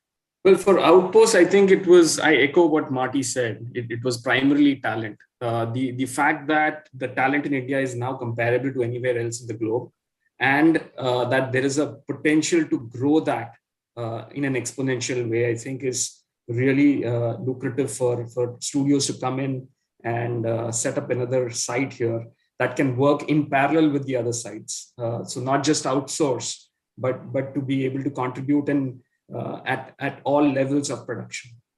Okay. Now, Hitesh, you're basically an Indian studio which has gone international. Correct me if I'm wrong. We've been international in the sense that I started it from the US. I still live in the US, but we've been in India and had smaller outfits elsewhere. But I've been in the industry in this bridge between at least North America and India for the last 20 years, which hates me. But when I started, it was just trying to bring awareness that, hey, you could source talent from India, you could get work done. And here we are, some nearly 2 decades later from when I started, and no one needs convincing that there is, one, a cost advantage, and two, a volume of labor that is not just about low-end work, it's all kinds of work. As I think it was just mentioned, we've kind of moved away from just outsourcing to sourcing, and that's an important transition. And to your original question, I would agree with Akari that we're just scratching the surface, because India will be a center to reckon with for any production. You at least have to put it into the economic equations that the accountants go through at the beginning of every project. How could you not look at the possibilities, whether it's directly or as pieces coming through India? It's baked into the accounting, and we know it's real when it's baked into the accounting from the front end. Great. So, cost, talent, cost arbitrage and talent are two of the significant contributors. But is that enough to build a large industry? Is that enough? I'll ask Corey again. Is that enough? What else do we need to do to get to that? We are currently at about 4,000 crores. 85% of that or 75% of that is coming from sourced or outsourced work. In Nitesh's words, it's sourced. We still call it outsourcing because we're working for international companies. But the domestic market is quite pygmied. It's only 25%. So what else do we need for us to really accelerate growth in India? Akuri. Well, you're investing, I agree, but you're doing it for global clients. Yeah. So, I think Nitin, I haven't asked Nitin a question. Sorry, I missed out on Nitin. No, please. Yeah, please. Because he's been lurking in the corner quietly. You're an Indian studio, purely an Indian studio servicing television. Nitin. Yeah, I think for us, you just mentioned that how to grow the domestic consumption. So we are the one, we are servicing not only for our Indian TV shows and digital series and films, but also we have seen the last 2-3 years a lot of outsourced work coming to us. And as rightly mentioned by Marty and Samantha, that talent and the cost are the two key advantages which we have. But is that enough is what I'm asking. Is that enough? What else do we need? Well, else is that I think still we are working towards, because one of our facilities in Bhubaneswar, we are trying to develop the skill development program along with the government. So there we are trying to create a factory of these kind of talent, so that the work for the domestic as well as for the international work, whatever we're getting, we are able to, service that. So I think that's where we are trying to exponentially see some growth, where we are, growing not only the kind of a requirement coming from the Indian film industry, but also from the outside. Okay, great. Akuri, now it's over to you. So, Anil, I think it's also something interesting that somebody on your previous panel also mentioned. I think if you look at, obviously the first two building blocks would be, you need talent, for example, which is very, very correct. But it's also interesting is the way films are made. I think if you look at it how, and speaking strictly for VFX, because for VFX is mostly a service line revenue stream. Unlike Marty, for example, where his business would probably include IP as well, apart from service line, right? So initially, I think it would be that what can we do? We need to sort of change something here on this film. We need to add this here. From that basic kind of VFX that was done, I think today it would not be wrong to say that you're actually empowering filmmakers to tell different kinds of stories. And that, I think, as more and more people who make films realize that, they're not even limited by their imaginations, because at the end of the day, we are a derived industry. For VFX in particular, the growth of VFX will really depend on what are the traditional now, what are the sources, what are the source material that needs VFX? Traditionally, that has been entertainment and films. In animation, you've moved beyond entertainment to other sectors. Now, you've been talking about things like the metaverse and things like that. Yes, those will add elements that could propel VFX's growth. But I think, I suspect that for a long time, it is still going to be, for VFX particularly, it's going to be entertainment. And if it is entertainment, then I think what we have seen in the last 10 or 15 years has been a sea change in how stories are told and how films are made. And if that continues, I think that will be the third building block, because things that we could not conceive of 30 years ago are actually run of the mill today. Okay. Let me chime in and add to that. I think it's a long tail model. To Akari's point about being able to tell stories, we're opening up to a whole new line of storytelling that wasn't possible, or you could not green light it because the economics would have been too high. Now, both because of technology and because the industry, the capacity of the industry is there to support this kind of visual effects work, the storytelling has boomed. And of course, the OTT certainly have played a key role in allowing a voice, creating a voice for many storytellers, not just the tent poles the industry used to be driven by tent pole films, and we see a gradual transition or widening of that base to both more storytellers and a wider range of budgets for visual effects. Thank you for that again. Now, but there are many countries competing for this VFX work. It's not just India. We have a cost arbitrage, but other countries do. Some of them in East Europe, possibly. Some of them have cost arbitrage. Some of them in Southeast Asia. So, Marty, how does India deal with this? I was thinking actually just what the others were saying, that especially about the outsource model, moving to the source model, the storytelling.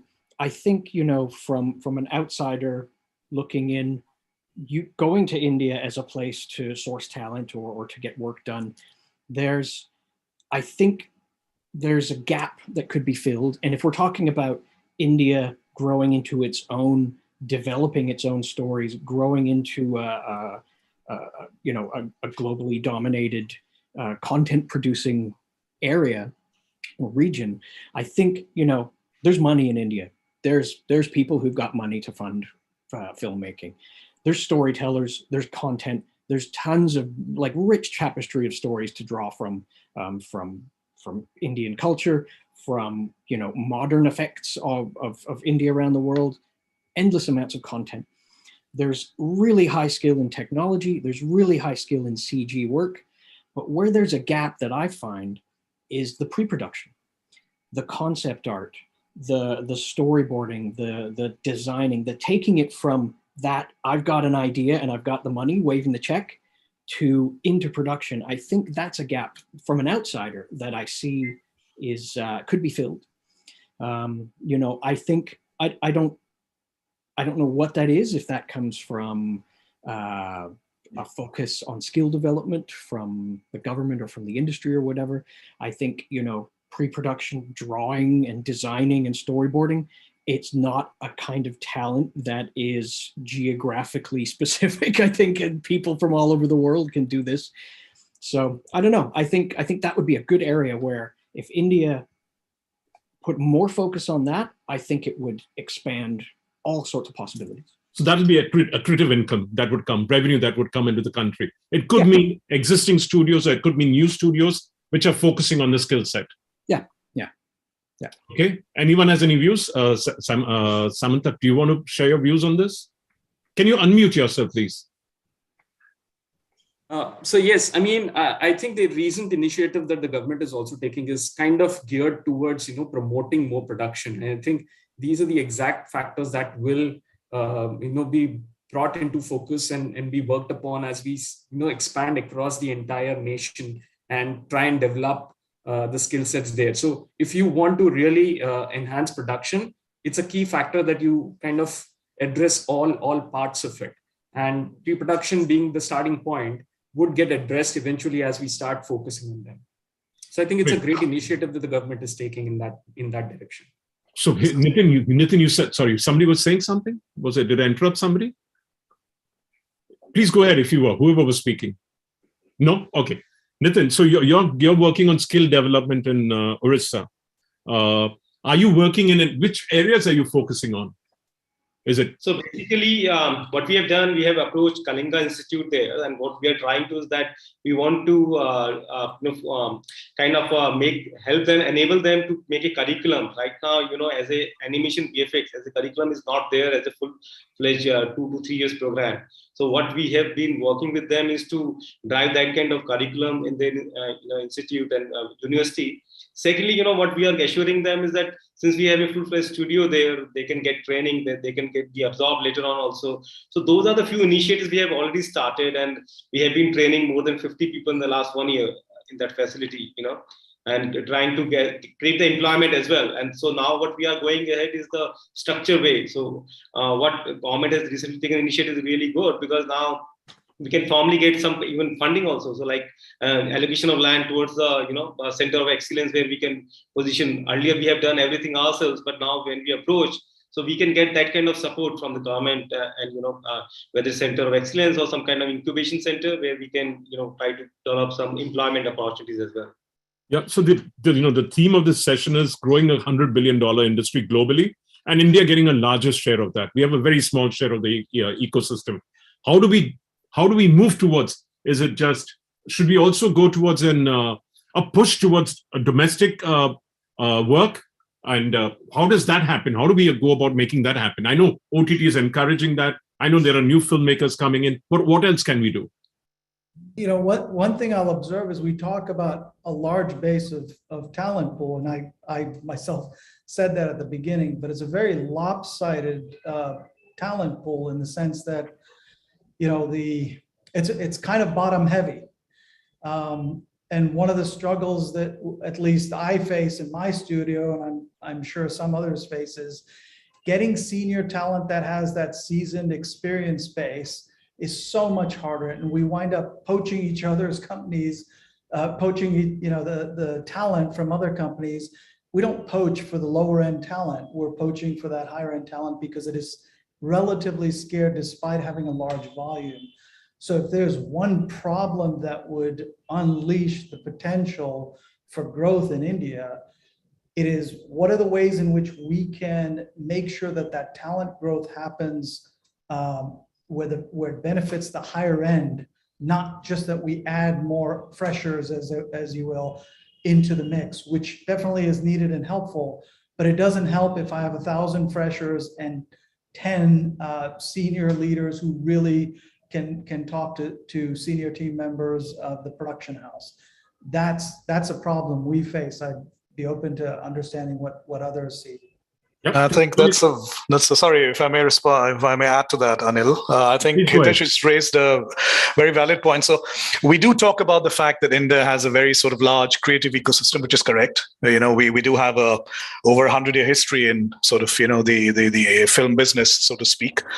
We also one of the few countries that actually sort of, you know, has a thriving sort of entertainment ecosystem that does not subsist on government support. But I think Hitesh has hit the nail on the head. It's a very, at least in our business, it's very lopsided, because I think one thing that we keep sort of, you know, I think many people miss, and, you know, I'm happy to sort of be corrected if, you know, what I'm saying, I think that our business, for people to grow in our business, it's like the apprenticeship models of old. Right, you understand? It's not enough for sort of, you know, for somebody to have sort of learnt all the right skills at the right place, for example. So when we keep talking about centers of excellence and training institutes, those are actually just the first step. I think, you know, even in your previous panel, there are sort of companies in India, many of our peers have actually for many years run very, very large formal training institutes. And having sort of been a part of some of those myself, I know that it takes sometimes up to a year to have people come up to like just, you know, speed to do basic stuff. So we do have, and while the number is growing today, and, you know, it will continue to grow, we don't have senior supervision skills either on the creative side or on the production side or on the management side. And that is what is going to be the next bottleneck.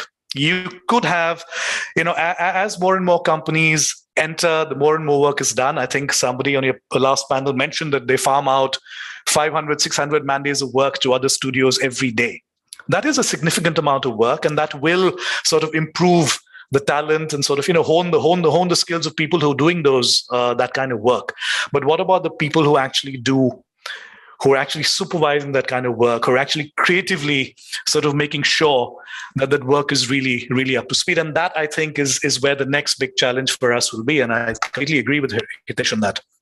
So, Marty, you want to come up with some solutions for this? I'd love to have some solutions, because I don't think this issue is exclusive to India. I think this is a global concern in our industry. You know, artists and managers, they're like two opposing forces, and they're exact opposites. And I mean, if artists were organized, I'd be out of a job. So I think trying to grow and find that magical person that is a talented artist that is good at and also willing to supervise and manage and be a leader. It's something I haven't figured out myself. I wish I could, but you know, I think really all you can do is put the own focus on your own. Look at your own house and be an example. And even if you even if you train those people up and they leave, at least they spread it around and it'll come back. I think I once saw a cartoon, a little comic panel that was, oh God, many, many years ago. Somebody said, it's a manager talking to a CEO or something, saying, what if we train them and they leave? And the CEO says, well, what if we don't train them and they stay? So, that's the thing. I think we got to do it in our own house. And it's something we in Thailand, we really focus on because, Thailand doesn't have the largest talent pool, as Hitesh said. India's got the numbers. There's a volume of people that can be trained. Thailand doesn't have that volume, and so we have to look at building the people internally and making sure they get chances and support. And it's hard, but you got to squeeze it in. Also, Marty, would be, it is an organic process, right? I mean, there's you really can't compress the timelines for that. So, that journey that somebody has to go through from being sort of, from starting out to actually reaching a supervisory level is not something that you can really say that, I've discovered this magic formula that can make this happen in 3 years, for example. Absolutely. Yeah. It's something that has to click in the person's head when they're ready. It took myself years and years to learn how to actually be a manager and not do everything myself, but actually go, people want to be told what to do. You got to get over this sort of, what do you call it, this being considerate kind of thing, or this guilt of, I'm on top of people. But yeah, you can't force that. It comes when it comes, there's also a process towards it. I think, Akara, you might be saying that, but just like a doctor gets better, he or she gets better the more patients you see. In our industry, it's the more shots you see. If you see certain types of shots over and over again, you'll be really good at those. The more diversity of shots you see, the better off you're going to be in handling more generalized stuff. So as you say, it's hard to compress how many shots you can push through, but that, to use your word, that apprenticeship model is what's needed, because how are we going to accelerate that where the artists experience enough shots on their own to be able to do the next one, fully on their own, or even design the approach to it. I think some of the things we were talking about earlier was, it's one thing to be able to execute on clear instructions, but what's the percentage of talent that has the ability to design the work approach? That is where we're struggling, and that's where we need to push more and more this apprenticeship model. And I would agree, it's kind of a slow process, but we have to keep that burn going to really inculcate an apprenticeship model. And currently, in the current marketplace where people are hopping around, that does not necessarily creates an inflation in value, in the potential value in terms of salaries, but it doesn't necessarily help the growth of the artist that's often necessary. But anyway, that's a side point. I get it, yeah, because I don't want to make this a discussion about poaching alone, because we can have a separate session, as somebody has mentioned in the chat box. So one is, we need to hone good supervisory level talent, which can actually look after projects as such, or guide or mentor younger talent. What else could we do? Could be to grow this industry, accelerate this industry faster? Could we approach new sectors like edtech? Could we approach get into new sectors like education technology, or the apps which are providing a lot of video content? Is that a sector where you could get into with our high cost companies like Contillo? Maybe an Outpost may not do it, but a Contillo, which is Indian, made in India. Could you all do that, Contillo? And Nitin? Yeah, so that's why, I said, what we are trying, not only, focusing only on Odisha as a state. So what we are also trying now with Maharashtra, a couple of, like in Pune also, we are in discussion to open this kind of courses, once we have started. So I think it's very rightly mentioned by you that we need to train the trainer. So that's why even inside our facility also, we have been appointing those senior people to mentor them, and also, on a monthly basis, do some sessions so that they can upgrade the skills of these people. So I think that's the only way I think where we can associate with multiple universities and get this curriculum also officially done. I think hardly any university giving these kind of courses right now. So I think that's how we feel. That's one by partnering with universities, and also possibly partnering with edtech platforms to provide these kind of courses, which could be not the best way. Like Hitesh said, you've got to be a part of the shot, and to get that experience and learn more about it. But there could be some training given in that area. But what about providing services to the edtech industry? Do you think that's an area of opportunity for the VFX industry? Any one of you?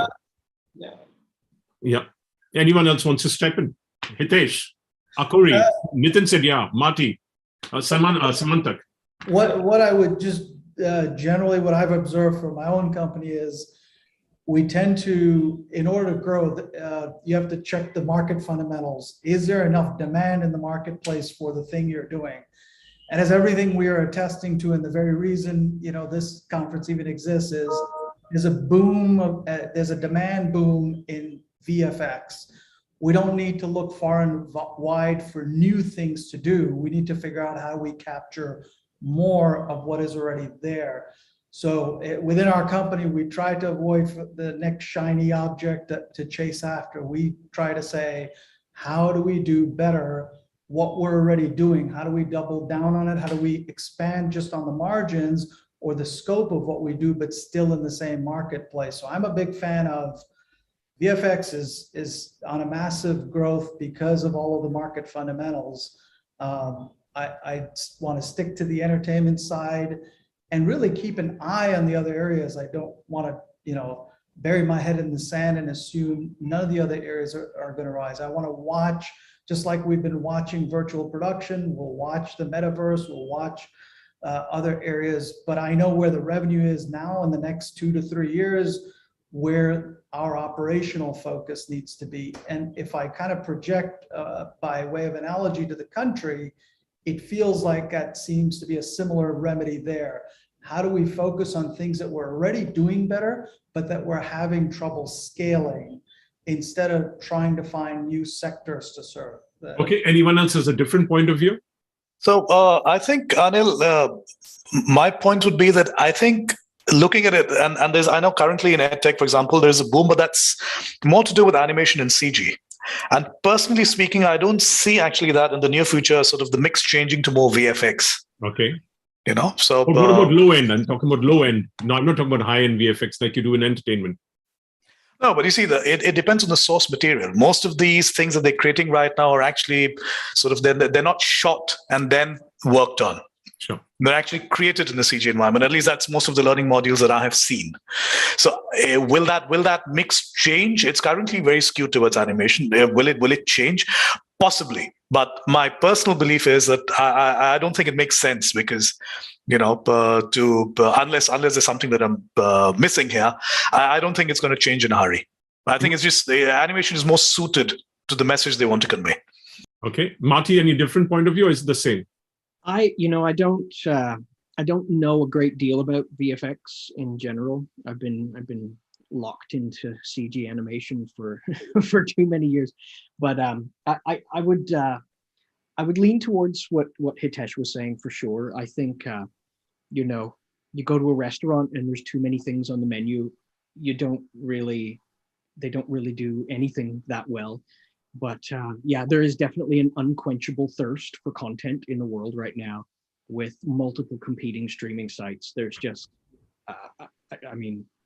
there isn't enough content, and it's just growing and growing. And I think, yeah, the answer is not to go seeking out other areas. It's more, how can we handle the volume quicker, faster, keep the quality bar high?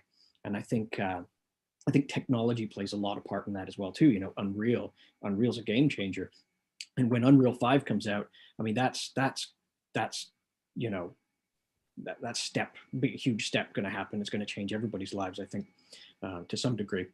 But yeah, I think it's the battle for the resources. It's a battle for the seniors. It's a battle for the supervisors globally, not just in India. And it's a battle to how can we all do all this content that everybody demands. Okay, so you're even reaching out to new geographical areas for work. Is that something which we are not doing as a nation, as an industry? Anyone has any views on that? Could we? So you haven't spoken much, Samantha. Are we reaching out to all the geographical areas for work? Can you unmute yourself? Unmute yourself. Well, as a company, I think we are open to look at that, but currently there is, I feel it's not the amount of work that's a challenge. Like we're all saying here, it's the talent, the senior talent that's a bigger challenge, and to get them, getting more work would be an easier part if you have the team in place that can manage that work. Now, it's a tried and tested method that. There are two ways of getting people skilled. One is whether you make them go through tons of shots, which over a period of years they will learn and adapt and improve their skills. The second is have someone actually guide them and mentor them, which is also a proven way of getting people up to speed quickly. The challenge we face is with the limited number of people at the supervisory level. How can we actually have them impart the skills and the training and the knowledge and the experience they have to the other people? There has to be an effective way of transitioning or transferring that knowledge over to the younger generation. I think that's a problem that we need to address, because sourcing work then is not. Content is getting created everywhere. To me, that's not the primary problem at this point. So yeah, I really want a magic formula we can accelerate this industry further and faster. Anyone has any answers? That's what we're trying to look at. How do we build a $100 billion industry for the world, as well as getting a larger share for India? Any answers, any solutions you all can think of? We can compete with the tax incentives of Canada. Okay, so you're saying compete with the tax incentives, but the previous panel said they don't want too many incentives. That's something which is a contradicting. I've got a question from the audience. 1 second. So there's a question here which has come in. Is there any growth in VFX animation industry we will see in tier 2 or tier 3 cities in the coming years, as smart city concepts by central government giving subsidies, incentives, taxes, rebates, etc., etc.?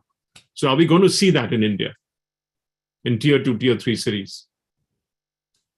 I hope so. You hope to. Where are you located? Where's your studio located in India now? We are in Mumbai. Okay, great, fantastic. How did you grow your studio in Bangkok? What was the story behind it? We started, M2 is a Danish company. We're owned by M2, which is in Denmark, and we had Lego as a client. So we started out with some commercial work, some TVCs, and a series got brought in, actually, which was done in collaboration with a studio that M2 opened in Bangkok and Prime Focus, who at that time opened up their animation division for the first time. They'd only done VFX, so they opened up an animation division. And we did a series, and I was brought in 10 years ago to help sort of deal with the series and build the company. We were 42 people when I joined. We're about 250 people now in Bangkok, and we're 50 and growing in Mumbai. We're probably going to be up to about 150 by the end of the year in Mumbai alone. So we're going to be close to 400 people across a couple of countries. But yeah, we started doing series work, and we brought in international people that had the experience to sort of train or help the locals, the Thai people, kind of adapt to the international standards. Thailand actually has a sort of under the radar CG industry that's been going for a long time then, but it's been only for kind of a domestic market. So there was a bit of adaptation to how does the US or Europe want to do things versus how do things happen internally. We just kept growing and adding people, and we've kept a stable sort of about 14 or 15% of foreigners. keeping it a multicultural studio, international studio, and we sort of rotate the international people that come in. So we sort of import the skills and import those skills, and then people move on and people grow. And so, I mean, that's sort of been our method for the last little bit. So is that something, let's say, a Contillo can use, or your Illusion Reality, Nitin? Yeah, basically, that's what he is saying. Right now, all the key artists are, spread out in the key cities only. So I think the solution is that there are talent available in tier 2 and tier 3 cities. Right now, they're moving to, only Delhi, Bangalore, Mumbai or Hyderabad. But I think clearly if companies start setting up their studios in those tier 2, tier 3 cities, so definitely the growth will be big, and there are, it's all interlinked, as I mentioned to you. If the artist is getting growth opportunity in those towns, then they will not move to Mumbai only. So we are definitely looking, as I mentioned, in a couple of places to further establish. And there, what we can always tackle the concern or the challenges of the poaching also, because in these cities you will see very less attrition as compared to Mumbai, where we are not able to reduce that kind of percentage, in the attrition rate. So I think that will be a good way forward, where many studios can think in that line. Okay. Another submission I have is we can move up by going up in the value chain of what work we do, and secondly, by charging more for the work we do. Is that a possibility going forward? Hitesh. I've always been puzzled by the economics of VFX. You would think with the crazy amount of demand going on that we would have just supply demand, we'd have a greater say in at least increasing the pricing, but that doesn't seem to be. The industry somewhat locked in on it within reason. But yeah, definitely the way up, the way to greater success is to move up the value chain in the kind of work we're doing. But we're back to that same problem of, can we get the right kind of talent to help us rise? One of the key transformations is not doing parts of a shot in India, but doing complete shots and sequences in India. That's the transformational idea. And it doesn't matter whether it's for a small film or a big film. The idea is, can we get a complete pot of talent that can take it from work design, breakdown, all the way through execution fully in India, as opposed to some collaboration with either your local office of the same company back in the UK or somewhere in Canada or US. Instead of that, can we have the real success would be where more companies are able to produce end-to-end or full-blown visual effects. Back to my point about from outsourcing to sourcing kinds of, think about it as a normal VFX company. Great. So, Akuri, you want to add to that? I mean, how are you all looking at operating going forward? No, so I think, that what we have actually, I personally have lived that journey. So, I have seen when we sort of, way back in 2010, when I stepped into the industry for the first time, it was literally, the low value, low end work, not enough talent. And the transition from there to, a more and more high value work, high end work, and that's only increasing. And as even what Hitesh pointed out, there is, for a lot of the companies, for example, for a lot of the larger companies that are sort of international companies here, they have started working along those lines of doing whole sequences and whole shots, and and that is again the natural transition of things, because most of these companies, when they started out sending work to India, it was essentially just farming out basic sort of basic rotor prep kind of work to vendors, saw the value, saw the opportunity, started incubating their own growth businesses, which today, the 2,000, 3,000 people doing significant amounts of fairly high level work. The idea is that how does this keep growing and spread to sort of all studios? But the fact is that this is what is actually creating an ecosystem. Those initial things that were done 10 or 12 years ago are what are sort of helping the industry develop and grow its talent today. And it will happen again. Well, we want to accelerate that, because the opportunities are tremendous. Yes, now, are we getting a larger piece? We have the talent, we have the money, but are we getting a larger piece of the growing pie? Or are we staying at the same piece, percentage-wise. That's something which needs to really, and we need to work as an industry to get that. I think we're getting a larger piece of a growing pie, but I'm not sure if, for example, Sam would agree with that or Hitesh would. But I do see the pie growing. I do see the us getting a larger piece of it, and I actually see that growing. Now, how do we accelerate it is $1 billion question. I mean, if I knew that, I'd probably be doing it right now. Specifically, it's $100 billion question. Yeah. So we don't have answers after all this. Yeah, but we have to look for. Actually, we are running short on time now. We have to look for the senior talent, the supervisory talent. You said we don't need to. Once we have the people, then we can go and look at new geographical areas. We have to excel in what we are doing. Possibly start doing full scenes, full sequences, rather than that could help us in the process. And I believe in more companies like Framestore and Outpost investing in India could bring more work into India. And bot VFX, possibly, expanding the scope of productions they're doing themselves, and then investing in the VFX of the productions that they're doing themselves. That could be another way. Is that any other thoughts on this, or are we done with this? And filling the pre-production gap. Yeah, filling the pre-production gap. Broadly, these are the broad takeaways. Last words from each of you all. I mean, we've got 5 or 6 takeaways from this. If I can add just one more point to the conversation earlier about second-tier cities, I think one of the silver linings out of the pandemic was it forced us to reconcile this PC over IP technology and remoting, but it has opened up this whole new set of possibilities where previously larger facilities would always hesitate about fragmenting their operations because of technical limitations. So, but with PC over IP and similar technologies, it has allowed considering second-tier city operations to both leverage talent, and also even sometimes it's not just a matter of leveraging new talent. Sometimes people within the existing cities, like we have a lot of talent in Chennai, they come from other second-tier cities. They would love it if we opened up an office in a second-tier city, if there's enough of a cluster, and it's a win-win because they feel like they're managing their life better.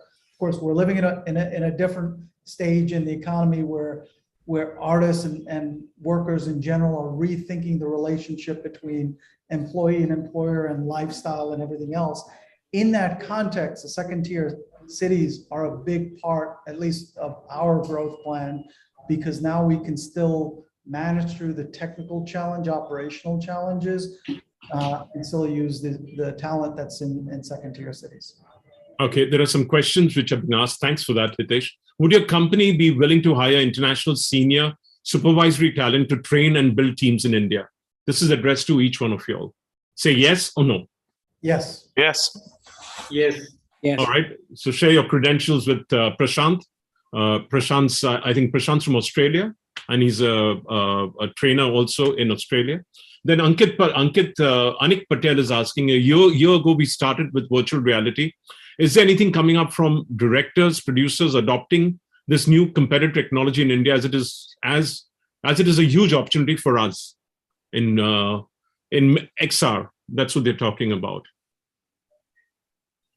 That's a question in the chat box. That's what I made sense of. Anyone wants to take this?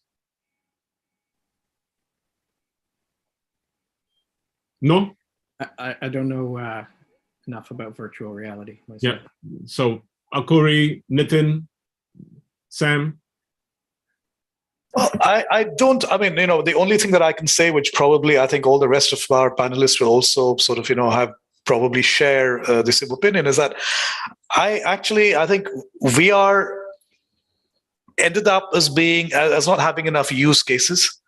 And from everything that as Marty said, we don't know enough about it at this point of time, but it does seem to me that AR seems to have actually opened more possibilities for companies in this space rather than VR. And I think not that VR will not take off, but from everything that I've understood from people I talk to, I think the limitation is still the fact that there's the headsets and are cumbersome. They still leave people with feelings of dizziness, giddiness. That's my understanding, and therefore the use cases for actually testing out or doing entire projects in VR are very limited.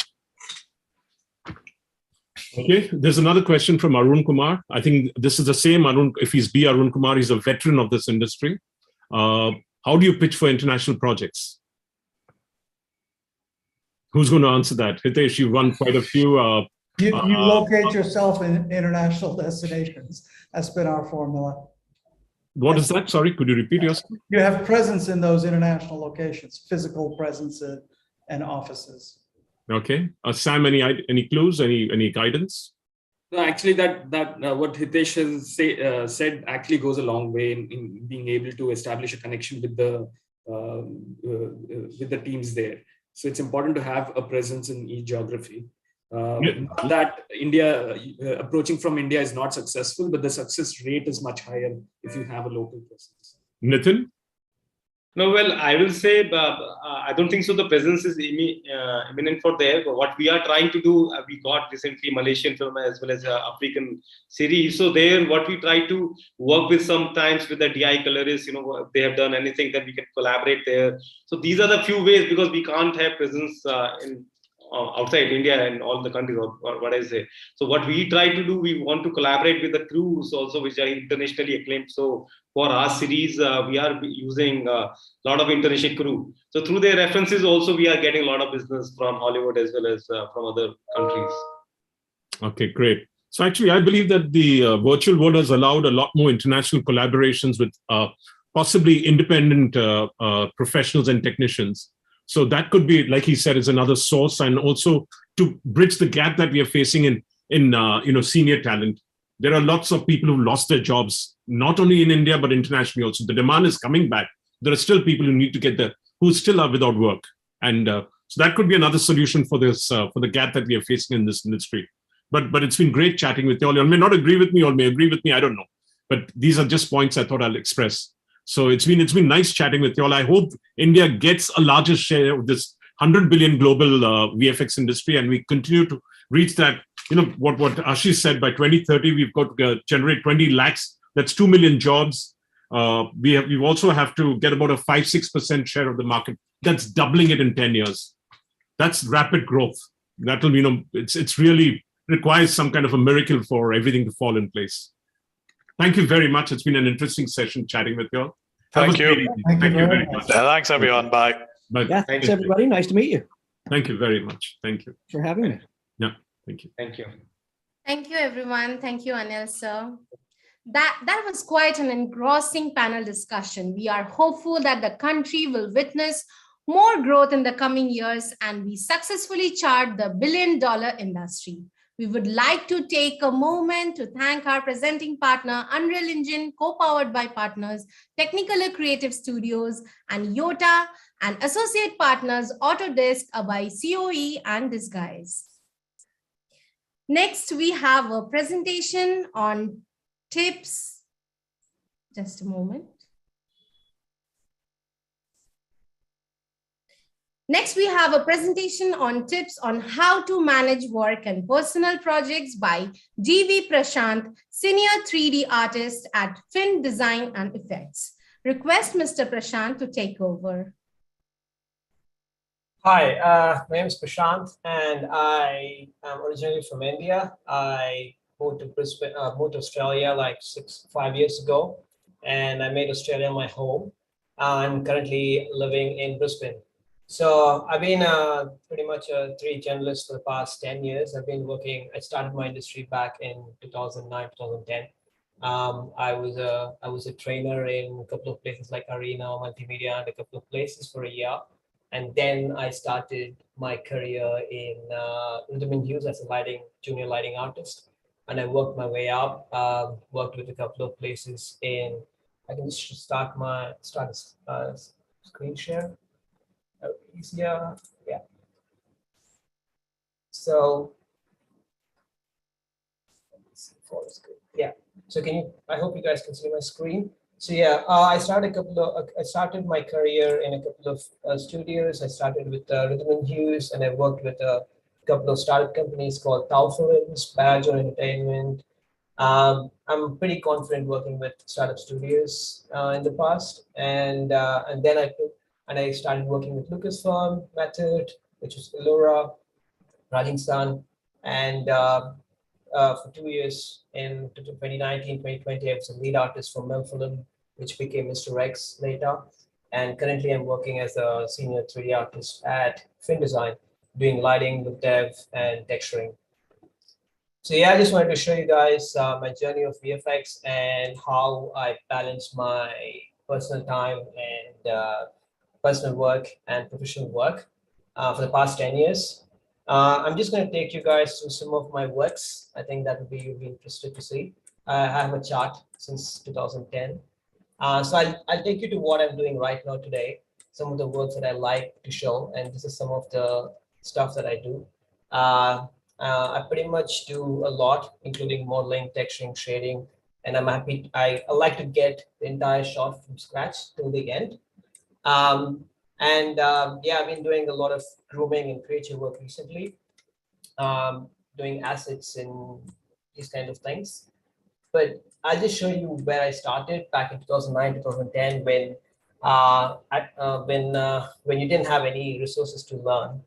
And so I just had to figure out my own ways to learn. And I used Mental Ray at that point of time, made an average showreel, happened to get into rhythm and hues, and I never stopped after I went to rhythm and hues. I used to study. I used to go home after work, and I used to spend 2-3 hours every day for 5-6 days a week and do my personal projects, learn what is beyond lighting. And I was lighter. I was a photographer since I was a kid. So lighting was my thing. But I did want to learn more than that. And I was always curious as to what does it take to make a final image. So I started out somewhere like everyone. And these are some pretty average works that I started at that point of time, pretty basic modeling. And I did do a bit of texturing here and there just to learn how texturing pipeline works. Even though I was lighter, I was just trying to understand how texturing and shading works. And I happened to do this particular artwork of a old man, which back in 2013 was kind of a big thing to do it. Now it's very easy to do all these things. But it turns out that this one actually ended up winning an award in Germany, and I happened to fly to Berlin and get an award for that. That was the first time I went to Europe internationally. And what did happen was, so I was, and I'm pretty sure you guys knew a lot of what happened with the rhythm news. It had to shut down. And what did happen to me was I was always thinking of doing my personal work, and I thought that it would actually save me at some point of time. So what had happened when Rhythm News shut down in India was I was still a junior artist, but I didn't have a showreel. So what had happened was one of the company in Dubai ended up hiring people. So I applied with my personal artwork, and they hired me as a journalist. So it was a smaller company, it was a startup studio. So I happened to just get to a company, and I liked working there for 6 months. And I missed the greenery in Dubai. And after that, during that time, I was actually working on my personal artwork on the side. After I went home pretty much every day, I did a couple of, I started doing a couple of fur work, just basic fur rendering, fur lighting, and these kind of things. And what had happened was I wanted to move out of Dubai to another greener place. I applied to like 30 different companies around the world. Happened that one of the company in Australia, which was Illora, happened to hire me. Just called me up and said, "Hey, GB, I really like your personal works, which you're doing for using all these fur and everything. And we're working on Ted 2, which is actually a furry character. And back in Rhythm and Hues, I have also lit a couple of furry characters, and my personal work complemented my my professional work. So they just said, "Would you like to come and work?" And I said, "Yeah." But turns out that during the interview, they did not understand me at all, because my English was really poor at that point of time. It was back in 2015, 2014. And but the way I got in was, it was really funny because what did help was the recruiter messaged me and said that, "Look, you spoke a lot in the interview, but I just couldn't understand half of the things because of bad phone connection and your fast-paced accent. Can you write everything in an email and send it, because you seem to have know a lot of things."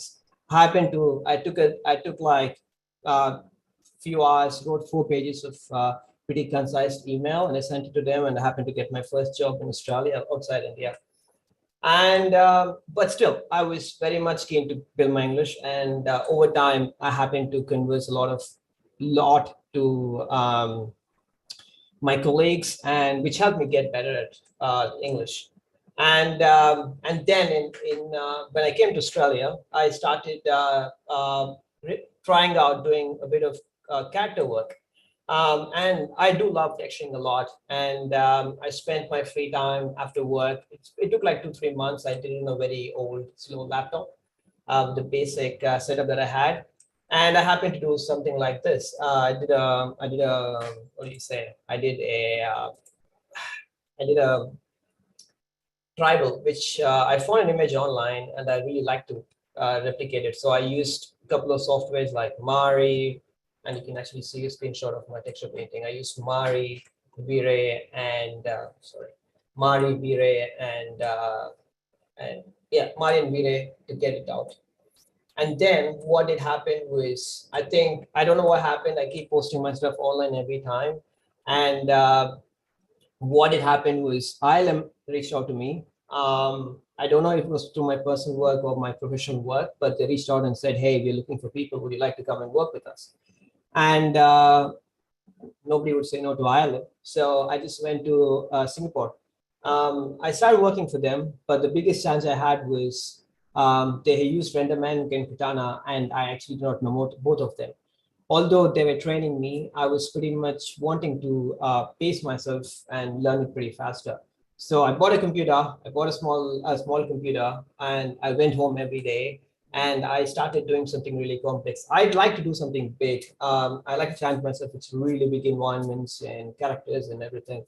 So I went home. It took 3 months for me during my free time on my weekends. I happened to make this really complicated, beautiful image of a scene. It's more like it's not a realistic one, but it's a very stylized full CG sequence shot. And I had to do a lot of R&D in RenderMan to just see how to get it done smoothly. And I happened to show this person work to my lead, and he was pretty much impressed. And he said that, you know what, I'll give you lighting. I'll give you a look dev role. Along with the lighter role, and I happened to do both look dev and lighting in a show that I was working on at the point of time. So yeah, I think doing personal work does help, and that's one of the areas where I learned that you would benefit so much from doing personal work on your free time. And I think this image was the golden ticket for a lot of things. It got me better roles in Ireland, and what also happened was, one of my previous manager, whom I worked with in Elora, Melbourne, she happened to call me and said, the supervisor that I worked with in the past in Melbourne, he really liked the image that I did and posted online. GV, sorry, we are not able to see. Are you showing something? Because we are only seeing the ape image here. Oh yeah. Oh shit. Please show the images. Oh wait. Shit. Something messed up.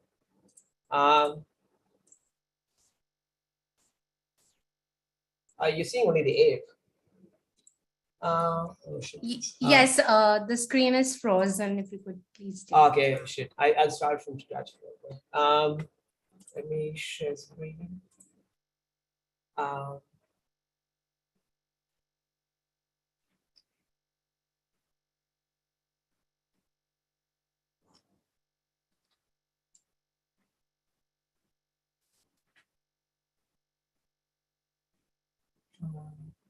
Can you see some, okay. All right, can you see some image environment, full CG environment? Yes, we can. Yeah, okay, cool. I'll start from scratch. It's quick, it's a quick run through. All right, sorry for that. Now I see it's actually showing. So 2009, let me go back again, all right? So this is what I did after my college time. I never just wanted to stick with my college curriculum and the one that I teach in my institute. So I always wanted to go home and learn and see what I can do. A lot of people actually told me, if you want to be a lighter, just be a lighter, don't be anything else. And on the back of my head, I said, okay, but on the back of my head, I always wanted to learn something, and I wanted to be more than just a lighting artist. So I used to go home and I used to go learn lighting, look dev. Even though if it was average back in 2009, 2010, we didn't have much learning materials online. It was just Google trying to find out some tutorial to do something. So I just learned certain things, and I happened to do something on the side, and ended up just making certain a showreel with a couple of pieces of modeling, texturing, and shading. And what did happen was I sent 3 versions of my showreel to Rhythm and Hues, and on the 3rd time, I was quite lucky. They called me and said that, hey, would you like to come and work with us? We've been watching your works, and you've been growing a bit on every showreel. So nobody says no to Rhythm and Hues. So I just said, yes, I would love to work with them because it's been my dream company. And I worked there for 3 years. And while I was working, I was also curious because I had some really good seniors and supervisors that I worked with. And they happened to teach me how to do better, get better at modeling and texturing. So I took a couple of mentorship from them, and I kept asking them, I kept bugging them every day and kept learning stuff from them. And I did a few things like, these are not awesome, but at least something to learn what's happening behind the hood. And at the end of after 2 or 3 years of learning, I happened to make this character. It's a smoking human man.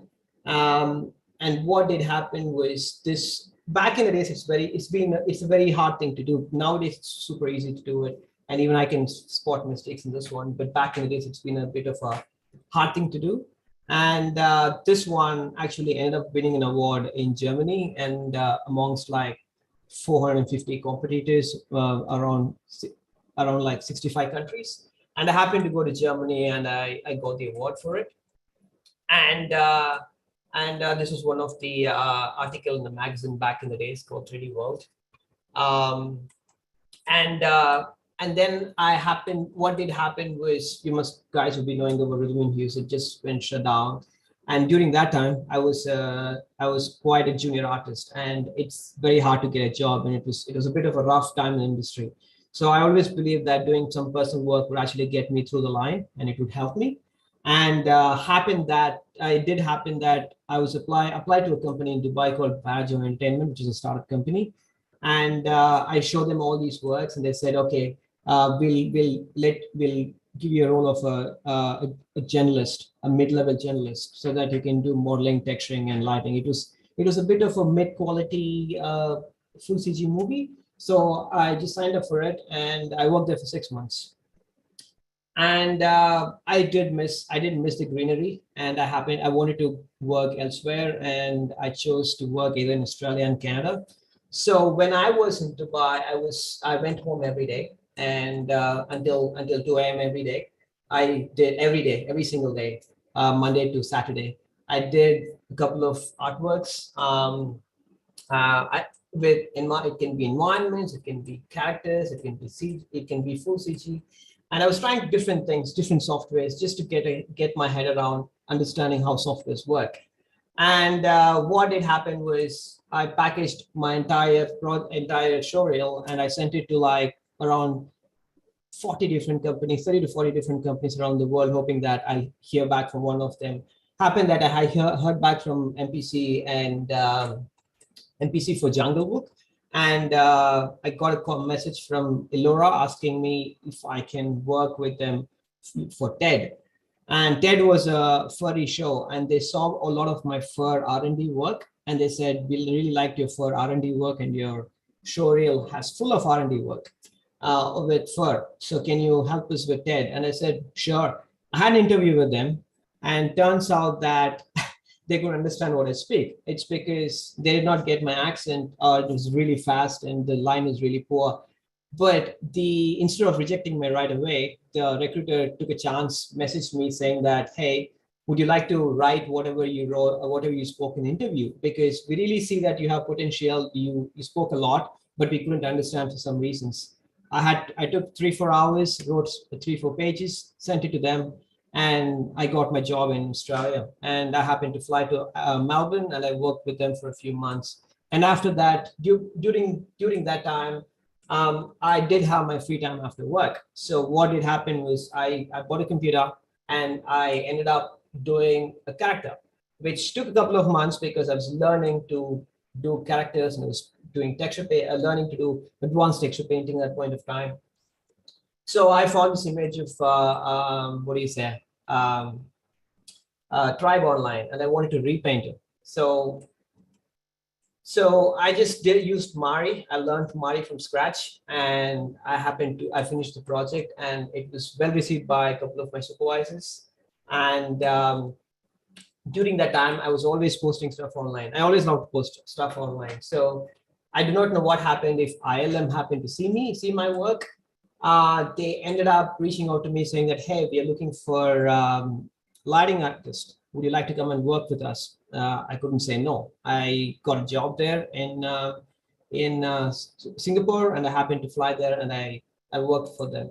The problem was I did not know Katana and RenderMan. RenderMan was quite new to me. So I wanted to choose a project for my personal project so that I can fast track my learning to RenderMan. So what I did was I chose a really beautiful image, a few nice photographs back in the day. And I created this beautiful image using a couple of softwares. I learned SpeedRe, I learned RenderMan, Maya, a couple of extra stuff. And I was a beta tester for Megascans because I tested and worked on Megascans before it even came out. So these were all done back in 2015 when Megascans was not even released outside. So what did happen was I started posting this online just as usual. And my previous old recruiter who hired me in Melbourne, she wrote to me and said, hey, the supervisor really liked your forest, and we're working on Jumanji, and we have an exactly similar environment to light. Would you come and light for us? And I said, and she said, we'll give you a long-term role for 3-4 years, and we'll offer you permanent residency. And I was like, I couldn't say no, because I always dreamt of getting a residency either in Canada or Australia. So that was my golden ticket. This image was my golden ticket. So I would not forget this one image that got me to a better place. After a year of me working in Lucasfilm, I had to quit my job because I chose to move to Australia. And I came to Australia, and ever since I'm here. But I did not stop. And when I came here, I wanted to try out hard surface texturing and shading. So I purchased this model, and I wanted to learn substance. So I picked up a very complicated asset and a very detailed character, and I went to do texturing and shading in Redshift because Redshift was new to me at that point of time. So this was a new project done in completely new render engine and everything. So, and then I did a couple of R&D on the same render engines with the different things. And I also ended up wanting to try a bit of full CG stuff. So I purchased this character, this guy, and which is basically a reflection of mine. And and I tried to put him in different scenarios. So this was a scene where I'm like, well, I was really stressed out with a lot of work, and I wanted to go for a vacation. So I just made an image of me near the beach, amongst beautiful rocks. And this was an image where he's just feeling bored, and he was just sitting and using his mobile. This was just done over a weekend. Like I just pick up time over the weekend. In 48 hours, I smash it through. And I like to time myself. I want to see how fast I can finish something. And when it comes to lighting, I really like to challenge myself. Even this, I'm a gamer, so this is basically a persona of mine. I took up like a 48 hour challenge. I like to take 48-hour challenges a lot. So 48 or 72-hour challenges. So this was done in under 48 hours from scratch. I just placed him, staged him. I got a few assets from TurboSquid, And I started lighting and shading them, and I finished it in 2 days over the weekend. And some other projects, like this was all like another weekend project. This was another weekend project where I did the lighting and shading for it. And then in 2019, I wanted to start telling stories. I wanted to start telling stories about myself. So this was a story of mine when I started missing home. I created an image of myself just missing home and looking through the window of a bus, being homesick.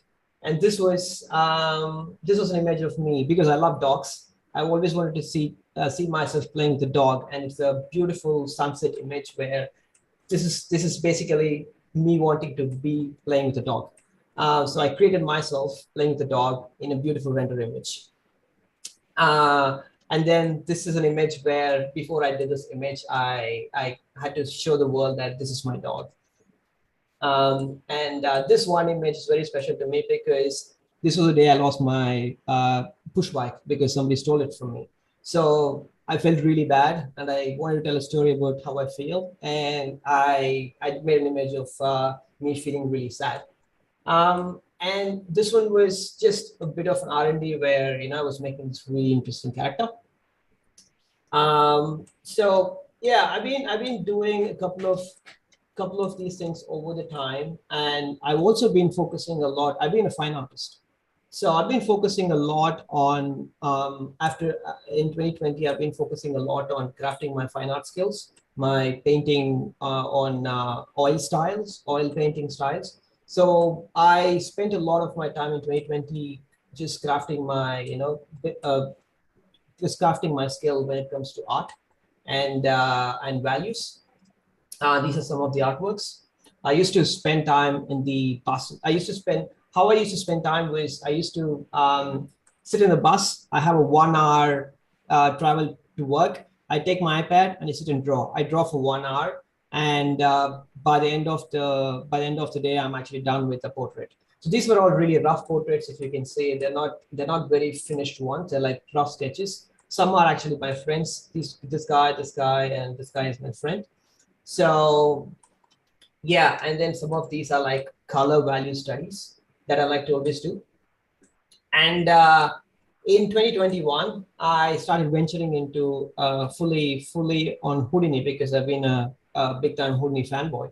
So I started doing a lot of creature work, texturing, shading, grooming, and a bit of modeling. Some of the characters have been modeled by me. Some have been purchased from the internet. But most of the time, all the grooms are done by me. So I've been spending all the time learning different things on my own. And it has actually helped me so much in my career every single time. You go to work, I am able to take better decisions rather than asking somebody to say, hey, can you fix it for me? I'm happy to fix it for myself most of the time. And if I can't, I'm still able to reach out to other people and ask what does it take to fix it, rather than just pushing it away to another guy and asking him to fix. And it takes a lot of time to get back. So I did buy a lot of time in production by just learning how to do personal work. And yeah, this is what I've been doing at the end of last year. I've been doing pretty serious, pretty much complicated characters. And this year I have started doing more complicated characters. This is inspired from Lion King. I did a groom of Simba, a lion cub.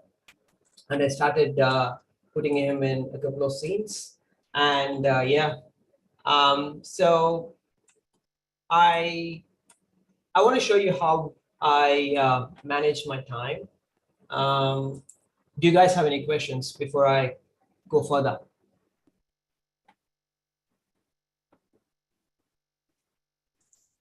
I have one. Yes. I wanted to know how have you ever faced a crunch culture in your choreograph? What do you make crunch culture? Like you have stayed up long and did your work, and somehow your family or something it didn't work or like it was difficult for you to balance both the things? Yes, it is. It is constantly. Look, it's constantly a challenge. It's all about like that would be my next topic. You just have to be a bit disciplined regarding how you do it, when you do it, and yes, work, sometimes family commitments to take up a lot of your time. And yes, my dad passed away 2 years ago too. It was a bit hard for me to just wanting to do something, and a lot of things just come in. Just took up much of my time. But it's just a part of life. The thing is, what I like to do is I like to keep a routine. So either it's 1 hour a day or 6 to 8 hours a week. So, and if life is really hard, what I do is I just push it. I just don't work for a week or two or a month, and then I catch up with time eventually. But if it's there for a year or two, then it's a bit hard. But do you mean that's a short-term thing, or do you mean it's a long-term thing?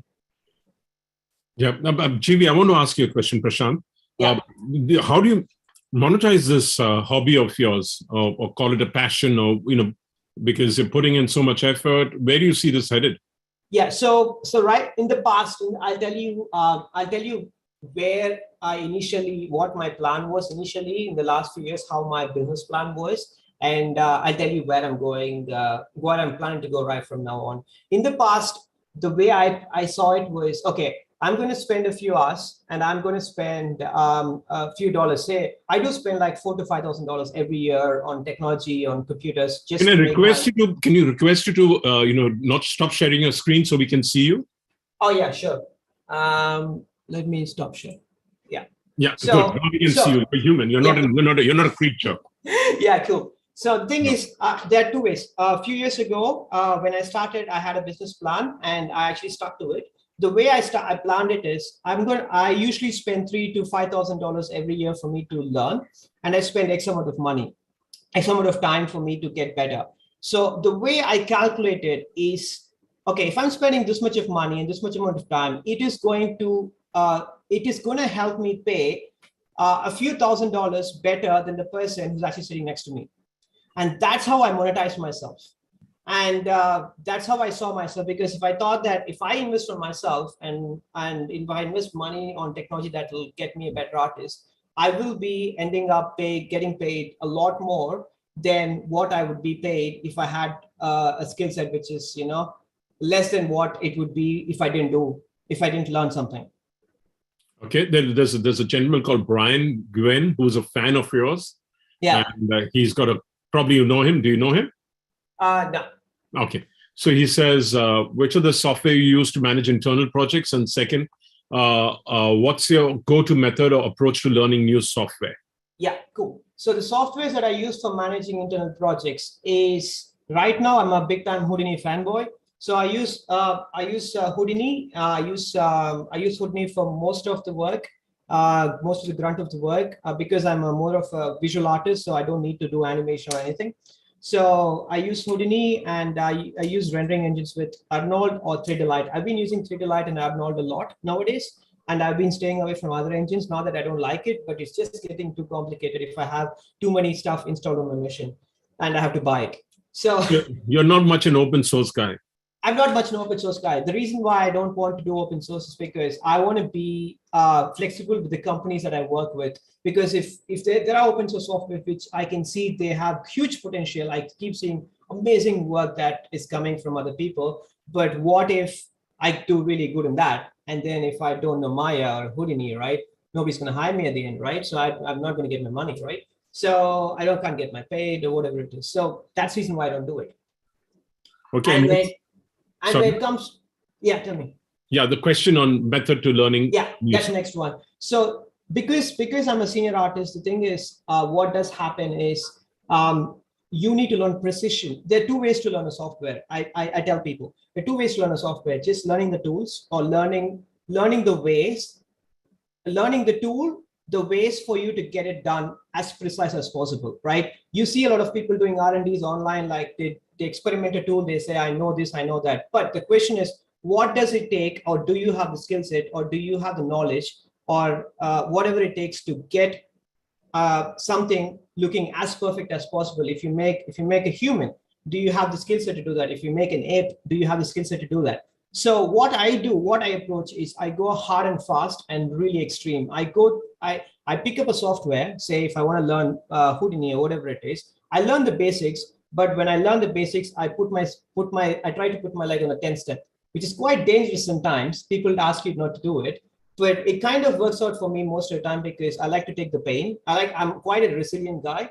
I know if I take the 10 steps from the first step, it is very hard, you will fall down, but I'm willing to fall down and I'm willing to spend the time. So I choose the most hardest thing that I can do, and I'll figure out ways to do it. I'll approach friends or colleagues or my previous bosses. And that's my way of learning new software, trying to do something complicated. Okay, you're all of 33, right? Is the hat which helps you to be taken seriously, the cap that you wear? Yeah. It allows you to be taken more seriously by people who you work with and by possible, get new work because it makes you look older. No, because I'm not having a lot of hair. I've lost a lot of hair working too much. I've lost a lot of hair working too hard. So yeah, unfortunately. Is that a byproduct of living the way you do? Yes, but you have to sacrifice something, right? So you didn't mind sacrificing your hair.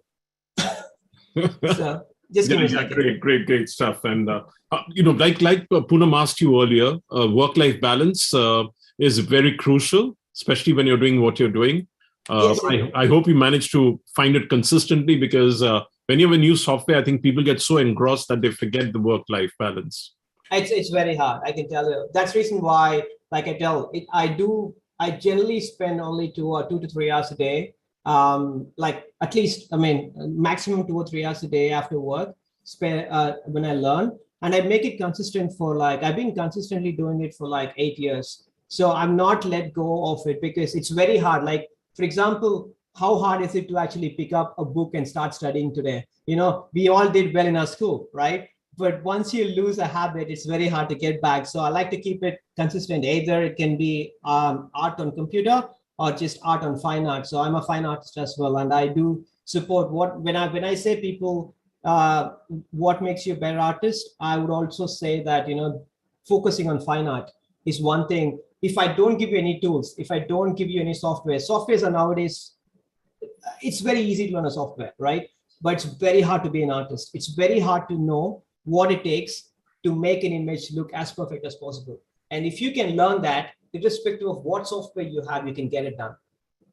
So that takes an immense amount of effort. Learning a software, learning a tool takes 10 minutes or sometimes just an hour or 2, right? But if I tell you, just make a face look as perfect as possible, you have to sit there. There's no running away from it. And it's like being a pianist, right? You can't learn piano 10 minutes a day. You have to spend 2 to 3 hours a day. And your brain, VFX is VFX is work for some people. But for me, it's art. If I cannot do art, if I cannot polish my brain and polish my skill, my eye, it's like a pianist. You cannot become a really good pianist. You need to spend 2 to 3 hours a day, every day for the rest of your life to become a really good pianist. Someone like Rahman. So he's fantastic. So one of the points that came up, we don't have enough concept artist. How do we plug that gap? And secondly, how long do you think it will take time? How much time do you think it will take to learn to reach the level you have done your work for a fresher? I'm speaking from terms of back in the days when I was growing up. My generation is 10 years older, right? So from this industry, so I took around 7 to 8 years to get better at what I do, and it's a humble time. Today, when I didn't have any technology, when I didn't have any money, any technology, no tutorials, no YouTube, no much sessions like you guys, because it's now like Patreon, there's everyone spending, everyone throwing out materials everywhere. The thing is, right now you have the materials. You just have to learn the art of getting better. So now you have not many people are actually teaching you what it takes to make the best image looking possible. People are teaching, a lot of tutorials are actually teaching you, tools. So I think in a span of 4 years, you can become what I've become in 10 years. With the technology and the resource that you have right now. That too, considering you put in effort after you come home, and think like a pianist. Because work can only teach you so much, because you're working for somebody else, and you're just focused to a technology that is at work with their own workflows. There are a million ways to approach certain things. Like when you work in 10 different studios, I work with 15 different studios, and each studio approaches a problem in a different way, right? So when you learn your personal work, that's the only way for you to experiment. What does happen if I use this software to get this thing done? What if I use, for example, Blender to get this thing done? What if I use Maya to get this thing done? What if I have to use Houdini to get this thing done? That curiosity will help you learn different ways to get it done. And that's what actually helps you grow in industry more faster than, just being very rigid to one way of working, one software. I do not know about it. I'm a guy who's happy to experiment and learn more. Yeah, that question was from Kanik Raj. I'm going to ask you basically we're going to request you your 5 favorite pieces of work that you've created. Just showcase 5 of them. So let me just reshare. Not something that you've shown earlier. I hope you didn't show your favorite pieces of work earlier. I think I showed, but let me. I don't know if everybody followed it, but let me show you again. There's a lot in this.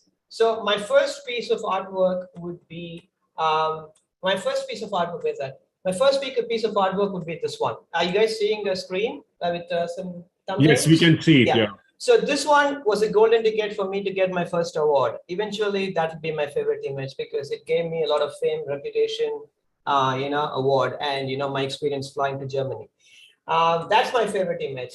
And my second favorite image would be this one, because a lot of people loved it at that point of time. The detail that, even though you can make better image today than this, and I can even make a better image than this today, but because I spent so much of my blood and effort to get this thing done. And I've never done, if you look at any of the images before, I've never done anything like this. So when I do a really good image at the start, I feel really good about it, and that became my favorite image. The fourth image is this third image. Third, not the fourth, the third. The third image. This is the golden ticket. This is the reason why I'm here today, talking to you from Australia. So this is my golden ticket, right? And this is one of my favorite all-time. Number one would be this. The fourth one would be this. So the thing is, this one was something that I saw myself a few years ago when I did it, and I now have a dog. And actually, I don't know, I should have shared a picture of myself with a similar lighting, similar pose. Sorry, this was the pose. With a similar pose and similar backlit image. I saw my dream. I sketched it on a 3D in 3D, and that dream exactly came true. So this is my fourth best favorite image. And my fifth one is this monkey. Because the reason why this monkey is because even though this needs a lot of improvement, definitely, when I did this first, I was surprised that I could actually push myself further. And this was the first image before I did any of these fur projects. So this was the first project that I took up, and I said, okay, fine, you know what? I'm able to do grooming well. I really need to push myself. So all these images that I liked are actually my milestones. Fantastic. So there's the last question before you wrap up. Which is the software which is easiest, 3D software which is easiest to learn and fast to learn? It's Maya. Maya is the easiest. To start with, learn Maya. That's the easiest. I think Blender and all those things are easier too. But again, like I spoke earlier, are you ready for the industry? Because nowadays, when you had the previous panelists, they said that we actually don't have people. We do not have the time and stuff like that. So when you get into a company, you learn Blender or any other thing. You get into a company and people don't have the time to teach you. You'll fall. So it's easier to learn Maya because there are n number of tutorials. Let me cancel stop share. So there are n number of tutorials online. You just Google Maya, you get whatever you want. And it's the most easiest to get around. There are harder softwares like Houdini, but that take years of learning, and you have to sit there forever. You have to sacrifice your life basically for the software. But Maya is one of the easiest software. Fantastic. It's 1 o'clock in Australia, right? Where you are? No, it's not 1 o'clock. It's 11:15. 11:15. But it's time for you. Today's Wednesday, so you won't be going out for your beer right now. No, I don't drink beer though. That's one of my efficiency. That would be one of my thing where when you say how are you balancing time, I don't like to drink alcohol, and I like to be sober and active and attentive. And that's what I like to gain every 1 hour that I get. So I don't want to be the guy who's, hungover and sleeps on a Saturday morning. I want to get up at 4 o'clock and do my artwork. That's just me. The Aussies, I don't think the Aussies like you too much because they love that fear. Some people don't like me, but they just got used to me. Fantastic. Thank you. It's been a pleasure chatting with you. All right. Keep on wearing the hat. Keep losing more hair. Yes, I will. And keep getting more creative. Keep giving us better images, and let's keep in touch. Thank you very much. All right. Cool. Thank you. Thanks, Jeevi. Bye. Thank you, Anil sir. That was stunning presentation that kept us glued. The tips and tricks you share on how to strike a work-life balance is sure to benefit all those watching. This brings us to the last session of the day, which is Road to VFX. With the demand for VFX increasing the day, we try to understand from the experts how can artists be trained in a manner that will commensurate with the demands of this ever-expanding and vibrant global industry, and how can they be equipped with new-age tech that modern content production is leveraging. The eminent speakers are Carlos Coseo, BG Prep Department Supervisor, Image Engine, Zamir Hussain, Creative Head, Bot VFX. The session will be moderated by Shreyans Bardia, co-founder, Bot VFX. We welcome you all to the VFX and More Summit. Over to you, Shreyans.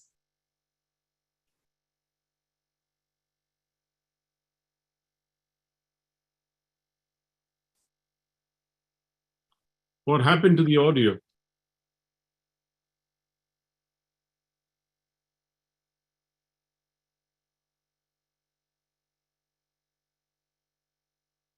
We seem to be having a technical problem here.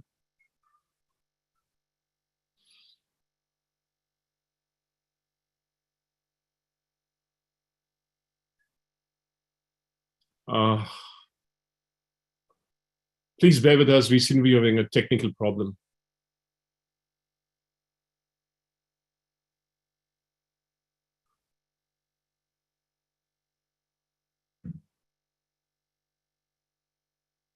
Well, good morning from Vancouver and good evening from Chennai.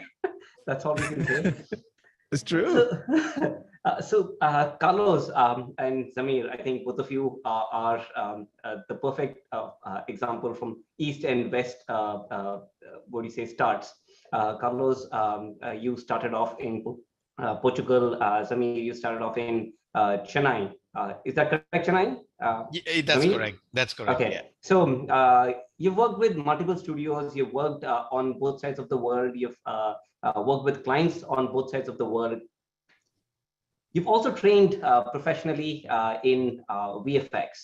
You have offered training as a proper course, or you have been a professor like you, Zamir. Tell me more about your personal experiences so that we can kickstart the session today. Yeah, sure. Thank you. Thanks, Shans, for having me.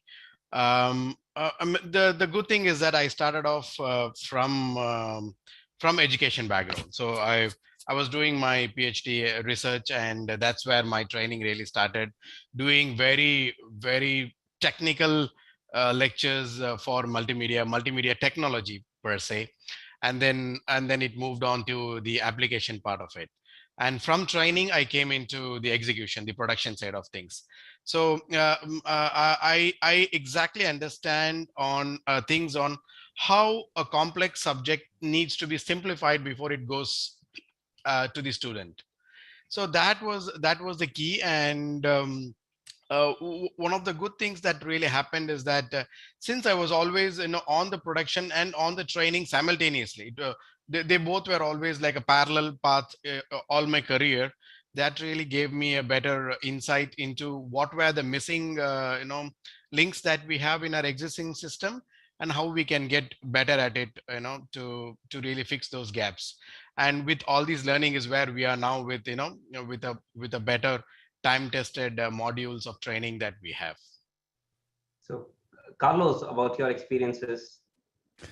I believe I started the opposite way. So I started in production, and naturally, I don't know if it's because my mother is a teacher, and I've always been involved with watching classes. So for me, it's been always fascinating to help other people. So for me, I started as a visual effects professional, and naturally, I felt like this intuitive need to help others and share the knowledge. Even between our group of colleagues, we would share a lot. There was a lot of competitiveness, but we would still share. And eventually I ended up starting training the runners. So the guys that were serving coffees and bringing stuff around, I ended up doing that after hours. So for me, it was like more of a sharing feeling that I had. And also because I would feel like the internal training that was present in these companies was not really adequate. So it's more like the training is here, do it when you want, but no one was really overseeing it. So for me, it was more about, let me see if the results are way better if I start overseeing it and if I start putting a lot more love into it and passion into it. And the results suddenly were outstanding. Like these guys could go from serving coffees to suddenly doing senior shots on a major blockbuster movie. And that for me was what was driving me. It was like seeing the results, seeing how different we could do things from what was the normal institution. So what I understand is from both of you is there was a lot of passion and there was also a necessity. You both were very passionate about teaching or the art of VFX itself. And then there was the necessity because you have these VFX studios or the internal training programs that were not meeting up the demands. A lot is also being told that the external institutes today as well are not very adept in training so that we find that the candidates who are coming out are not fully there. And then we have the same cycle go once again. So what are your thoughts about these? Samir, do you want to go? Yeah, sure. Yeah, I think Carlos can give me a better insight into the big difference that we see between the West and the East on this very important factor. But at least, coming to the East side of things, I feel that there is a big gap between what is required by the industry versus what is being delivered by the training institutes or the educational institutes, which is related to VFX. There is a big gap. Of course, there are many reasons for these big gaps, and it could be the benchmarks, or it could be the trainers in the first place, the people who are training them, or in terms of they not really being aware of what is really required. Because at least I see that in the East, with so much of outsourcing and stuff that is happening here in India, what is really crucial is the value of the seat that the organization really gives to its new joinees. And that's a very valued asset, giving a seat. And these studios really expect the people who come out of these training colleges to be production ready. But in ideal scenario, it is not the case. So many a times what happens is after the training, colleges have done their part, when the students are out, the entry level studios who hire these students end up spending about a year or two before they actually train them on what is really required to execute the task and to make them their production ready. It could be different. It could be for the CG needs, it could be for the outsource needs, it could be for the roto needs or whatnot. Those are varied. What is expected from a production house per se in the East is a production ready personnel coming out of a training college, which is not the case in reality. I totally agree. I think that is the biggest concern. I also was a student at a big visual effects school, and I was very critic about how things were being done, were being presented. And And to be honest, like what I've seen until now, it's not getting better, it's getting worse. You see all these schools advertising that they have panels of industry related, I don't know, artists and supervisors and whatever. But what you really see is that the programs are business ready, not production ready. So the idea is to get a lot more students and not so much prepare them for the real life. Exactly what Zamir was saying. The idea is that you get out of a school like this, you spend, at least in the West, you spend like $50,000-$60,000 in one of these courses, and you should be able to do the bare minimum. What I usually see, and I've mentored in some of these schools, what I see is that they have good intentions, but the results are not there. They have a program that it's either too generalist, and the idea is to get as many students as possible to then give them the options. You know, like just in CG, you have like 10 different departments where you can go. So basically the course, if your course can capture every single one of these areas, you'll get as many students as you get. And then you'll say like, oh, eventually they will all find a job. Like this is the most thing that I see advertising. Everyone finds a job. I was like, sure, everyone finds a job after the institution that actually hires them trains them again. So this is it's very simple to advertise, but very difficult to show. There are some institutions that are showreel makers, and what I would see is like people still getting out of a house that is a showreel maker, like, and presents you an amazing showreel. There still needs to train these people because they are not production ready. So totally agree, like with Zamir when he says like this is the game changer. How can we get proper insights of what is needed inside a company to the students? That's interesting. Interesting perspectives. On one of the points that you touched, Carlos, I want to talk about was that these institutes focus a lot of the time in giving small snippets across in the multiple facets of VFX. Would you think that a generalist role is a much better role for these institutes to teach, or that they should follow a very specialized approach in training someone in a very specific area? So, I mean, your experiences, what do they say?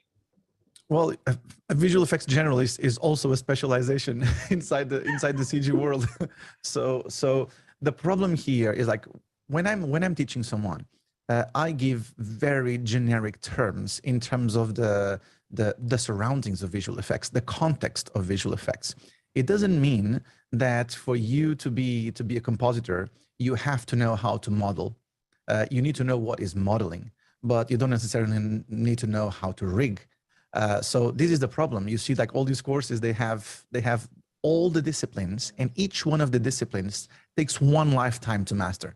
So you will have to choose. Like it's too big. Like the world is too big for someone to know pretty well every one of these things. So I would say that an initial generalist approach should be good to give context to it, but then you have to specialize, and because that is the specialization that will give the person a job. Because you cannot say, oh, I'm a specialist in everything. No one is going to believe that in 2 years you've mastered all the disciplines. So you end up not even having one of them nailed, and you're trying to show progression in all of those. So I would say definitely go with the specialization. And inside the specialization, there's so much to talk about that there is a lot. There's a lot to go through. What do you think, Zamir? No, I mean, I absolutely agree to that, Carlos. I mean, absolutely. So what happens is it's like pyramid, right? You need to know a general awareness about VFX. Then you need to know a bit more awareness about the domain that you're in. It could be 2D or it could be 3D or whatever. And then you will have to specialize on one of the skill, because unless you specialize on any one of the skill, you're still not production ready. Yeah. And being a generalist is the zenith of is the zenith of the career. You can't start off a career being a generalist. So that said, also just wanted to add one more point to that, Carlos, especially in this side of the world's context. Yes, at least in the Western world, I see that there is a good enough time for the courses per se. It could be 2 years, it could be 3 years, or it could be 4 years. But here in this part of the world, they think a 6 months vocational training makes you production ready. So, I mean, it's sometimes it's pitiful to think on that context, saying that in 6 months you get trained on something and you become production ready. And the point that we are missing here is that there isn't due respects and due focus given to the skill. It is only given to the application awareness. If I need to put this into right words, let's take Photoshop, right? If anyone wants to learn Photoshop, it's going to take a couple of months before he really knows Photoshop. But that is a tool. But then, do you want to become a matte painter using it? Do you want to become a texturing artist using Photoshop? Or do you want to become a designer using a Photoshop? Requires good enough time, and we are not putting that time into developing the skill, but putting a lot of time into the software application awareness and call themselves as production ready. Yeah, that's true. And I would add one more thing to this, which is for me, probably the most important thing is to find the right candidates. Whenever I'm teaching, I usually tell people, let's say I have a group of 10 students, that this area of visual effects is not for everyone. Sure, I'm really pleased to have more students, but for me, it's more about finding the talent, because out of 10, I would say 2 or 3 are going to be the ones that are going to be working in visual effects. You cannot teach visual effects to everyone, because this has a component of talent. You have to be passionate about this, making movies, because there are things to go through that are really painful. And you will only go through the process if you really believe that you're going to be a specialist in this area and you're going to be relevant. So majority of the people that I go through, I can see straight away that they will never do this well or professionally. They can still do it, but they're not going to do it well. So finding the right people, it's a really interesting topic for people to think about. Interesting, Carlos, but and Zamir as well. There is this button pushing approach, is what Zamir has highlighted on. So you focus on training a person to understand the software, and then let him go find his way through what he wants to do. And then there is this approach where we make people understand what the real world of visual effects is, and give an overall experience to the person. But there's also the economics of what is required. There are 2 sides to this. There's a large part of the industry that today in India is relying on some of the very basic services of visual effects. And most of the studios, as well as a large part of the training institutes, try to get the candidates ready to a certain point where they are just okay to get selected by some of these studios, and then they have their own internal programs so that they get trained on these skills, and then figure the way out in the visual effects world. Whereas on the Western side, it's largely different. So can you talk about a little bit on these differences, and what should the institutes do, and how do the artists look at it in terms of how to go about their careers and their paths? Yeah, sure. What I would say is that at least with the experiences that we have seen in the past many years, is that our success ratio has been better when the students are recruited from the arts colleges, right? The people who have the skill in them, right? All they need is just an exposure to the tool world, or to the application world. And the success rate on that has been way better than a button pusher that comes from a training college. I'm not sure if I'm really, putting that into the right context. So because these people have an inbuilt skill in them, and it doesn't really require me, to develop a skill, it requires a good enough time, but to expose a software awareness, it just takes a little bit of time. So the success ratio has been way better in this context. So as to the earlier point, what Carlos was saying, picking the right people is also a big skill in really knowing who need to be trained, because that's an investment of time that you're really doing. And for all the investment that we do on the time and all the cost factors there, we need to have uh, uh, production ready professionals out of it. So that being said, at least looking at what are the kind of solutions that we can have for this issues, that I would say, I mean, I would broadly put into two major categories. One is that at some point there needs to be some sort of a benchmarking that happens.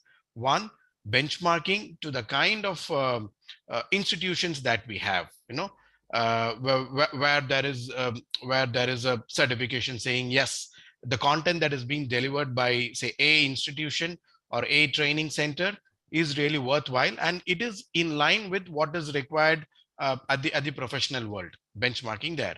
And the second benchmarking, what is required, is the benchmarking of the trainers who do the training to the other people there. Because many a times what we see is mostly the trainers that we have here are the people who have passed out on the earlier year, who's not got a job, becomes a trainer.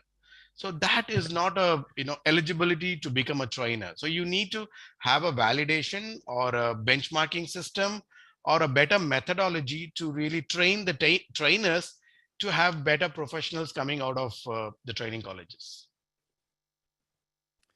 Yeah, this is a very tricky thing. Arguably in Vancouver, where I'm living and working now, we have arguably the best visual effects schools in the world.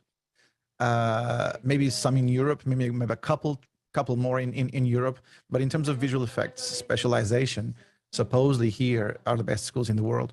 From what I see, it doesn't really matter. Like all of these schools, I wouldn't say all, but without mentioning any names, because that's not appropriate. There are a lot of schools that are considered the best in the world, and you look at the programs, nothing makes sense. But if you are just a visual effects artist in this world, you look at the program and it doesn't make sense. But these schools are still considered the best schools in the world. So what can we do to make these schools to be more production ready? Well, it's literally the people that are teaching have to change the program, have to change the mentality on what they're doing, and they have to evaluate who is evaluating the program at these schools. It happens the same thing in universities. Like we're talking about private institutions, but if we go to universities, it's even worse, because universities are even more outside of this production world. So if I see all the universities in Portugal that I've mentored, and I gave some like little workshops, they are so far away from the reality. It's all about movie production. What I see in the East, because I've lived and worked in Malaysia for many years, and it was all about animation. I don't know how is in India, but it's all about animation. Everyone goes to an animation course, and then you realize that animation is just a little drop in the ocean compared with all the other departments that there is in visual effects. So who is validating these courses? It's usually internally. The schools do that internally. Some schools have an advisory board, but that advisory board doesn't really is advising correctly, because when you look at this, by just looking at the program, you can see it's not adequate. And then when you see someone coming off this school, you see that it's not ready yet. So solutions for this: get the right people in front of it and be open-minded. I never seen one of these schools being asking really like, what can I do? Like, do I need to change this 180 degrees for this course to be absolutely production ready? It's usually like, oh, can you give me an opinion? Like, what could we fine tune? It's like, it's not fine tuning, it's restructuring. It's a complete overhaul. So it's very challenging, but this is why I've created my own program. And but again, like business-wise is completely different. Like the little groups that I train compared with the masses that are being trained by these big institutions. I would just want to touch one more point on that, Carlos, to your point. Many times what I see is that the success ratio of the courses that you're saying depends on how many people get the job. Yeah, exactly. Not the quality of the content that is being delivered. So exactly. How do you really, match these two together? Well, because it's very easy to claim. It's very easy to claim the success because nowadays there are a lot of demand for visual effects artists. If you asked me 5 years ago, all of these schools were begging for having an internship, having someone doing a practicum for 2 weeks. Okay, and that would still be considered a placement in the industry. Nowadays, anyone can be a visual effects artist. That doesn't mean that when you hire someone, that person is ready. It's by far not ready. So what companies have to do internally is to create their own programs and start training. I started training for interns a few weeks ago, and all of them coming from schools, or most of them coming from schools. And again, not ready to start. So for me, it's more about giving them details, giving them context, giving them a meaning for this. Sometimes you're pushing a button, but you don't really understand. I don't know, you are changing the settings of the motion blur. You don't understand photography. So what I start to do is like, forget about motion blur. Let's talk about photography. How this motion blur created. If I give you the context, if I show you the camera, if I show you the real life results, it will be imprinted in you on how to deal with this. So if you understand photography, you understand roto, and that's where we start. This is why for me it's this game of teaching is really interesting. It's not about how soon you deliver the tricks, is how can you get the person to be really, really critic about their own work, because they understand the reality so well that they know it's still not correct. So that is the fun side of this. It's just difficult to find like-minded people. So just wanted to check on this, is that how much of an onus does studio really need to take to get this system working? How much of the production world needs to take up the ownership to have better students coming out of the training colleges in their vicinities? It's difficult. It's two different businesses. It's two different businesses. The thing that's what the industry could do is just to open more internships. Let's see, like for the best students coming out of these schools. But this is what naturally happens. But it's two different businesses. The industry, like all these visual effects houses, their business is making movies. It's not training people. It's making movies. And the schools, the business is to actually have more students. So those two are two complete different objectives. I've never seen many companies that can actually combine them. What they usually do is they absorb that. So they don't really communicate with the schools. The companies do not communicate with the schools. They have eventually an artist or two that comes there to mentor. And usually what happens is like the reception is a bit like, ooh, are you going to tell them the truth? And it's somehow uncomfortable, because it's really difficult. Like you go to one of these visual effects institutions and you tell them you're wrong, like you were taught wrong. This is really uncomfortable. So what usually companies try to do is like, we don't care where the students are coming. We have internally a program that will train them in our specific pipeline, in our specific tools. That's what the companies do. Ideally, that would be very interesting to have schools coming to the companies and saying, what do you need? And tell me specifically, what do you need? But I don't think we're still quite there. And you touched on the topic, Carlos and Zamir. A large part of the industry now has their own set of training programs specific to their own pipeline. While I have two other questions very related to that, let's talk about these specific programs and what's the importance of them on from a student perspective. do I actually need to take a specific course outside at any training institute? Or do I self-train myself and try to apply at one of these larger studios who have their own internal training programs and start my career off from there? So is there any thoughts you have for the studios as well to think a little bit more on what they should be doing and some inputs specifically to training institutes as how they could focus more on the concepts of visual effects, because largely most studios will have their own pipeline and sometimes even proprietary tools which they would want the students to start using or the prospects to start using, and another wrinkle there. So what would your advice be to both the studio side of the world as well as the training side of the world? We'll go with you, Carlos, on this one. Yeah. Right. Another delicate topic. Well, pipeline is not a problem. Pipeline is something that you being good at what you do, you should be able to go to any company and have a solid week or 2 or 3 of specific training for the pipeline. Pipeline is about how do you publish a shot? How do you pass your information to the next department? This is the kind of stuff that companies, training institutions shouldn't focus on. Like, this is not really the need because each company has its own way, but that's just the cherry on top of the cake. They should be focusing on building the cake, and that for me is the biggest issue. Is like they don't teach them how to build the cake. So we needed a bit more.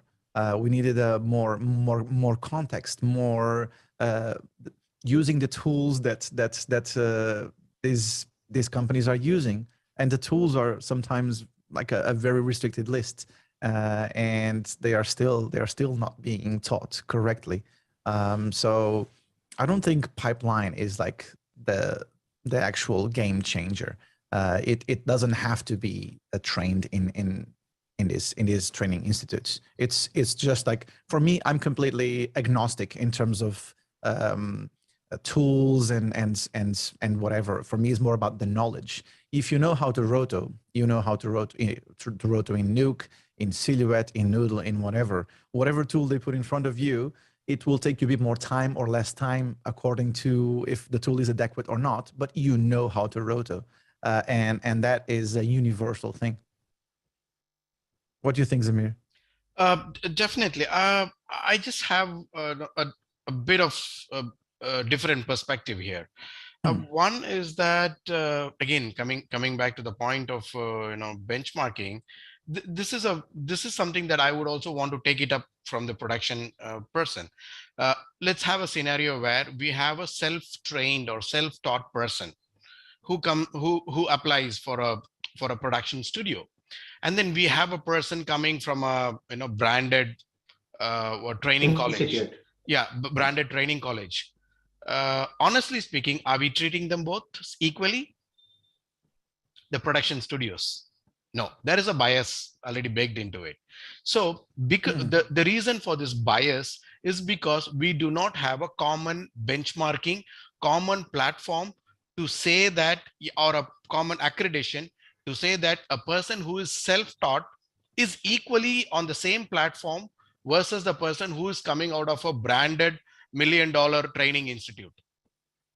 Right? But are we going to treat them both equally? Is the onus that we have to take. We have to take as studios. Yeah, and that is a screening. Yeah. That is a screening that we have to take as a production studio to pick up the right person.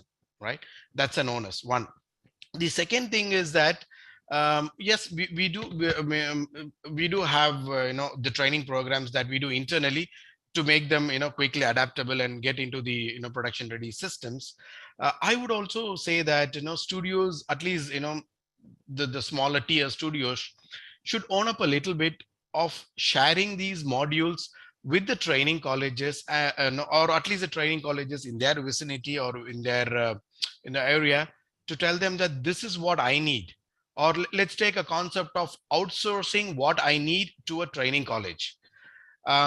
This could happen, but this is not happening in reality because the training colleges do not want to adopt the module that I'm giving to the training college, because the module that I am giving to the training colleges could be the entry level job that I can absorb from the student. It could be a roto artist, it could be a match move artist per se.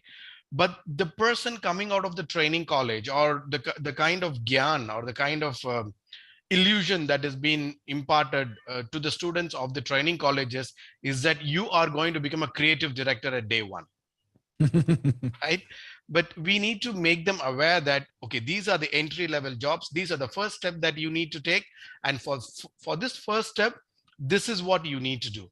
That guidance ownership is not happening in the training colleges. They say that next day you're going to become an animation director there, but are we saying it's marketing, that, no, right? It's yeah, that's true. That's true. Yeah. That illusion needs to be, broken, and the realities need to be taught there.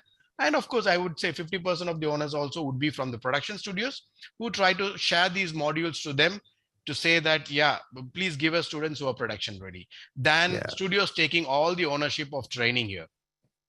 It's true. Like, you can't imagine the amount of people that I see coming out of a school, fresh, never worked in visual effects, and they say they are compositors on their showreel. And I usually, when I'm mentoring at any school, I say, look, you have a compositing showreel. You are not a compositor. For you to claim yourself to be a compositor, you have to at least have finalized one shot, and you are absolutely not ready to do that yet. You have concepts. I've studied to be a compositor, and my first showreel, I wouldn't say compositor, as like, at least you would say junior. So if you've never come to shot in your life, how can you claim yourself to be a compositor? That is the most important thing. And there's also, to add to what you said, there's also different standards between different companies. You know this, that you can probably working with 10 different clients, and each one of them has a little detail that they're doing different. So how, as a school, can you actually teach all of these things? Like, oh, that is the kind of exercise that I do with my students. I show them, look, if you're going to work on this company, this is what you're going to do. If you want to work on that company, this is what you're going to do.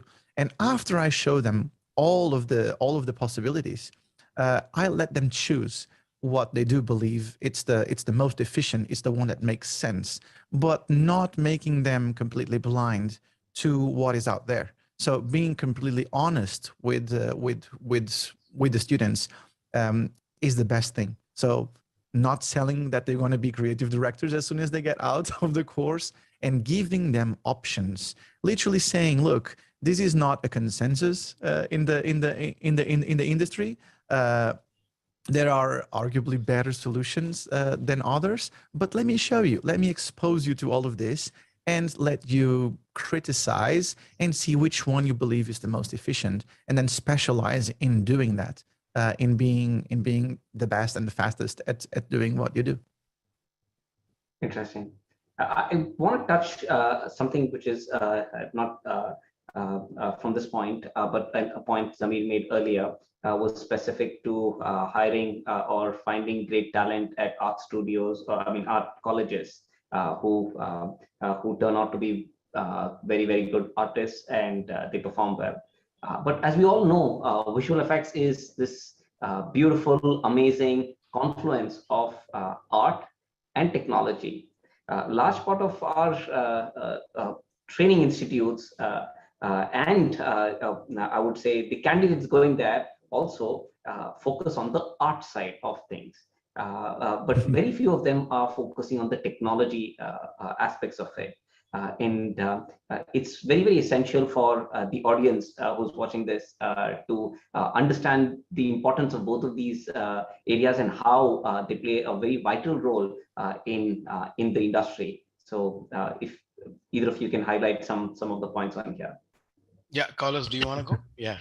Yeah. So, well, I'm the best example in these situations. I'm a software engineer. I started to be a software engineer, and I hated that since the beginning. So when I finished my bachelor degree, which ended up being almost a master's degree, I realized that I didn't want to do this. And people would say like, "Oh, you would never be an artist." I was like, "Well, let's see that." because once you get into visual effects, and I started as a CG artist, I worked in the archviz industry, and there was a lot of technology, and that was what was calling me. I was like, oh my goodness, like this is technology, and you can use all the technology to create artistic things. And for me, that was drawing me into it. The problem is there is this concept of if you come from arts, you are a step ahead. That's not necessarily true. I wish I had a bit more artistic background for sure. I would love to know how to draw. I don't know how to draw. When I say draw, is like draw proper things. So I don't have any of these concepts, but I do have other concepts. As an engineer, I know how to troubleshoot. I don't give up easily. So when I have a problem, I'm going to go deep into this and trying to find solutions. As a supervisor and as a leader of a team, that's what I try to do. It's focusing on the efficiency of things, and of course, like we eventually end up being creative. But before you can explore your creativity and your artistic skills, you need to know your craft. And you need to know how to model, right? Clay before you start actually doing your models. So that's what you focus on the technical side, is learn really well what to do, learn the concepts, and then allow that creativity to come out. Do you want to add any few points on that? No, I totally agree with Carlos on that. Yes, I mean, it should be a balance of both strands. Like, technology is a tool, right? And it's just like a screwdriver. Either you use it to unscrew or screw the nail, or you use it to scratch your back. It depends on you. But if you exactly know for what you really need to use that screwdriver, you are able to utilize that technology well, right? You need to know the technology, but you need to have an arts background to be able to use that technology in its proper utilization value. Interesting. The interesting analogy there as well, Zam. I think we are coming close to the end of the session. So one thought from each of you. I'm just going to ask Carlos the first one. What is the advice you would want to give the trainers as to how they can develop better talent? What's that single piece of advice you give them? Go do some shots. That's the best advice that I can give to trainers, is actually go back to the industry and be relevant. For me to be able to train, I need to keep being relevant, and that means staying in the industry. People say like, oh, if you're not good enough to do a shot, you'll end up being a teacher. That's completely wrong. I know a lot of people that are horrible at doing shots and they became teachers. So I understand the point of view, but I also know that the most passionate teachers are the ones that are relevant, that they love to do a shot and to search for efficiency and to like all of these little details.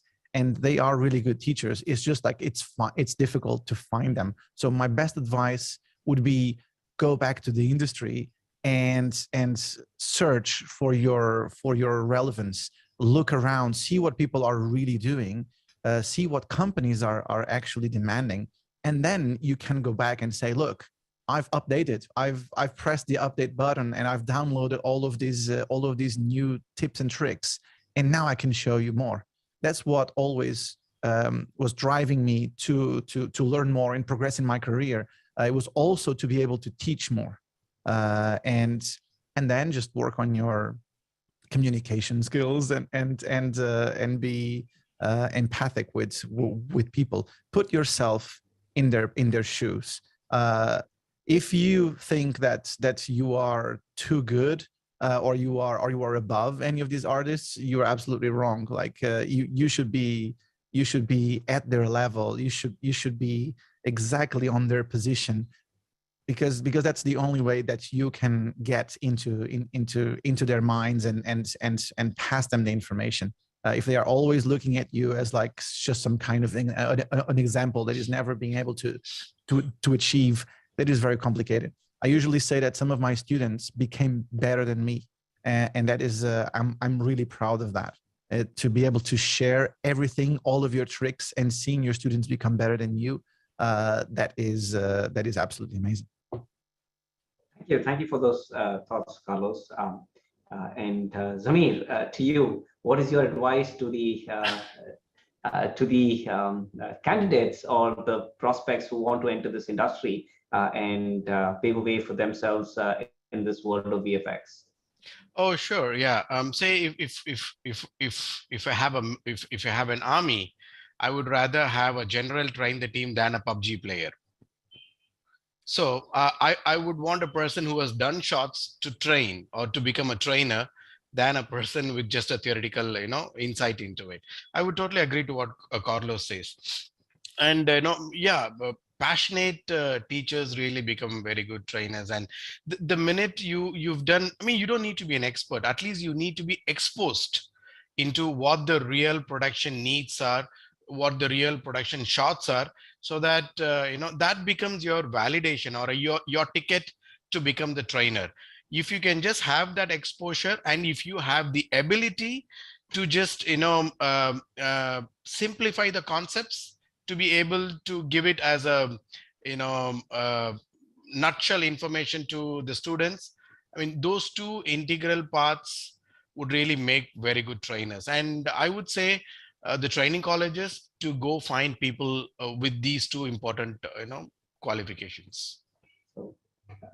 Thanks, Sam. I will ask this last question again, and a piece of advice from both of you. What would you tell the candidates and the prospective artists or VFX technicians, whatever they go by, but what is the advice to them if I want to join an institute, or if I want to take up VFX as a career? What's the way I should pay for myself? How do I go there? What's the travel that I should go through to become a good artist? What's the advice you'd give to both of yeah? I would say ask questions. Don't just trust what people are telling you. I ask these to all my students. Please question me at every single moment, because that is the questions that can trigger a deeper discussion. Sometimes I'm going through the concepts, and because I've been doing this for so long, I just assume people know how to do these things. But sometimes the stupid question, comes at the right moment. So I would say to people, be curious, and don't just go with the first thing that you were told. Gather multiple opinions on things, and then judge it for yourself. Try it out. Don't just say like, oh, I do it because someone told me. That is the usual thing that I get told. Oh, I do this way, and this is the best way. And it's like, why? Because I was told so. That is not enough. So be curious, be critic, and try it out, work it out, and then judge it for yourself on what is the best solution. And you can get that from an institution, from YouTube videos, from paid courses, and from actual work. So ask the guy next to you what he's doing. Quick minute on this, Sam, and then. Yep, true. I totally agree. I mean, you will have to, like, for example, we invest, I mean, on the eastern side of the context, or at least the India context, we put a lot of time into really choosing what college do I really need to go, which course I need to do, whether should it be chemistry or physics or botany or whatever it is. We put a lot of research for our traditional education system, right? I think we need to put that equal focus even into these vocational kind of institutes. We start to give stepmotherly treatment, or not really doing that much research into really picking up the right institute or the right courses, as much as what we do with the other traditional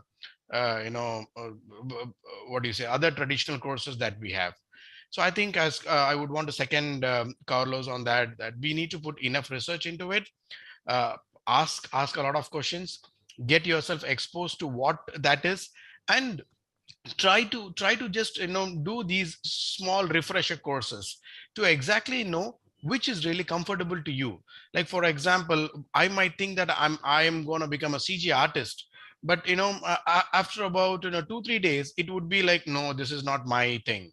It's just like anybody goes to a gym the first day and then after that he never goes because he just utilizes all the available dumbbells and everything there, and then that defeats the purpose of going to gym. Yeah, so that's true.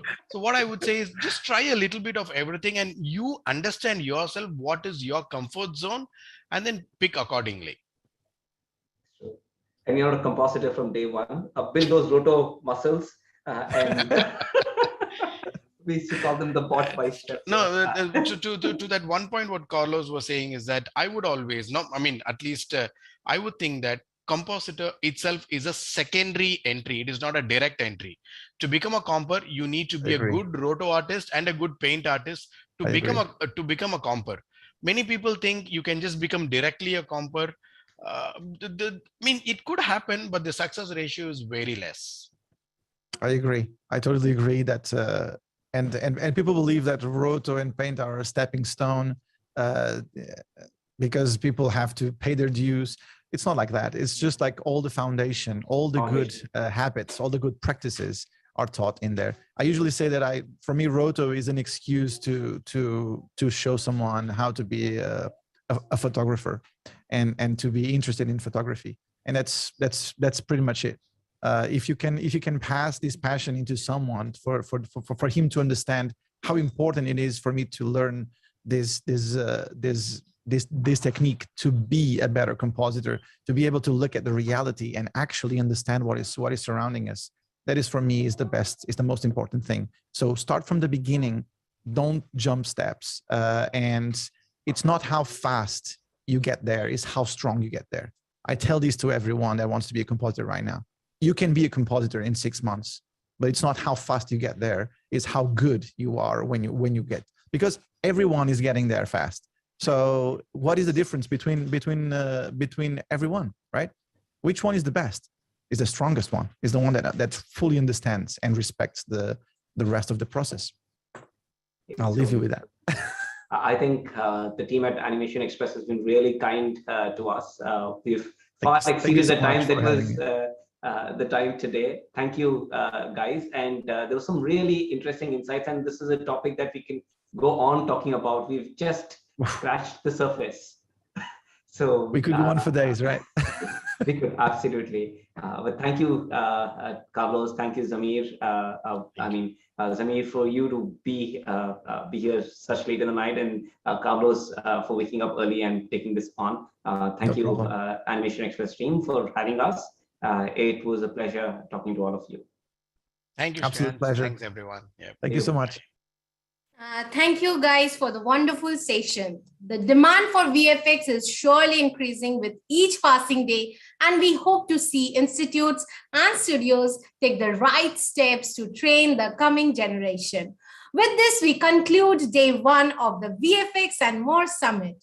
Thank you to all the speakers and viewers for taking out your time to join us today. Do not forget to tune in tomorrow for another bunch of exciting sessions and discussions. Day 2's key theme is technology, and you will find who is who from the VFX field discuss on virtual production, VFX pipelines, metaverse, and more. As we end day 1, we would like to thank our presenting partner, Unreal Engine. The summit is co-powered by Technicolor and Yoda, associate partners, Autodesk, Abai COE, and Disguise. See you tomorrow.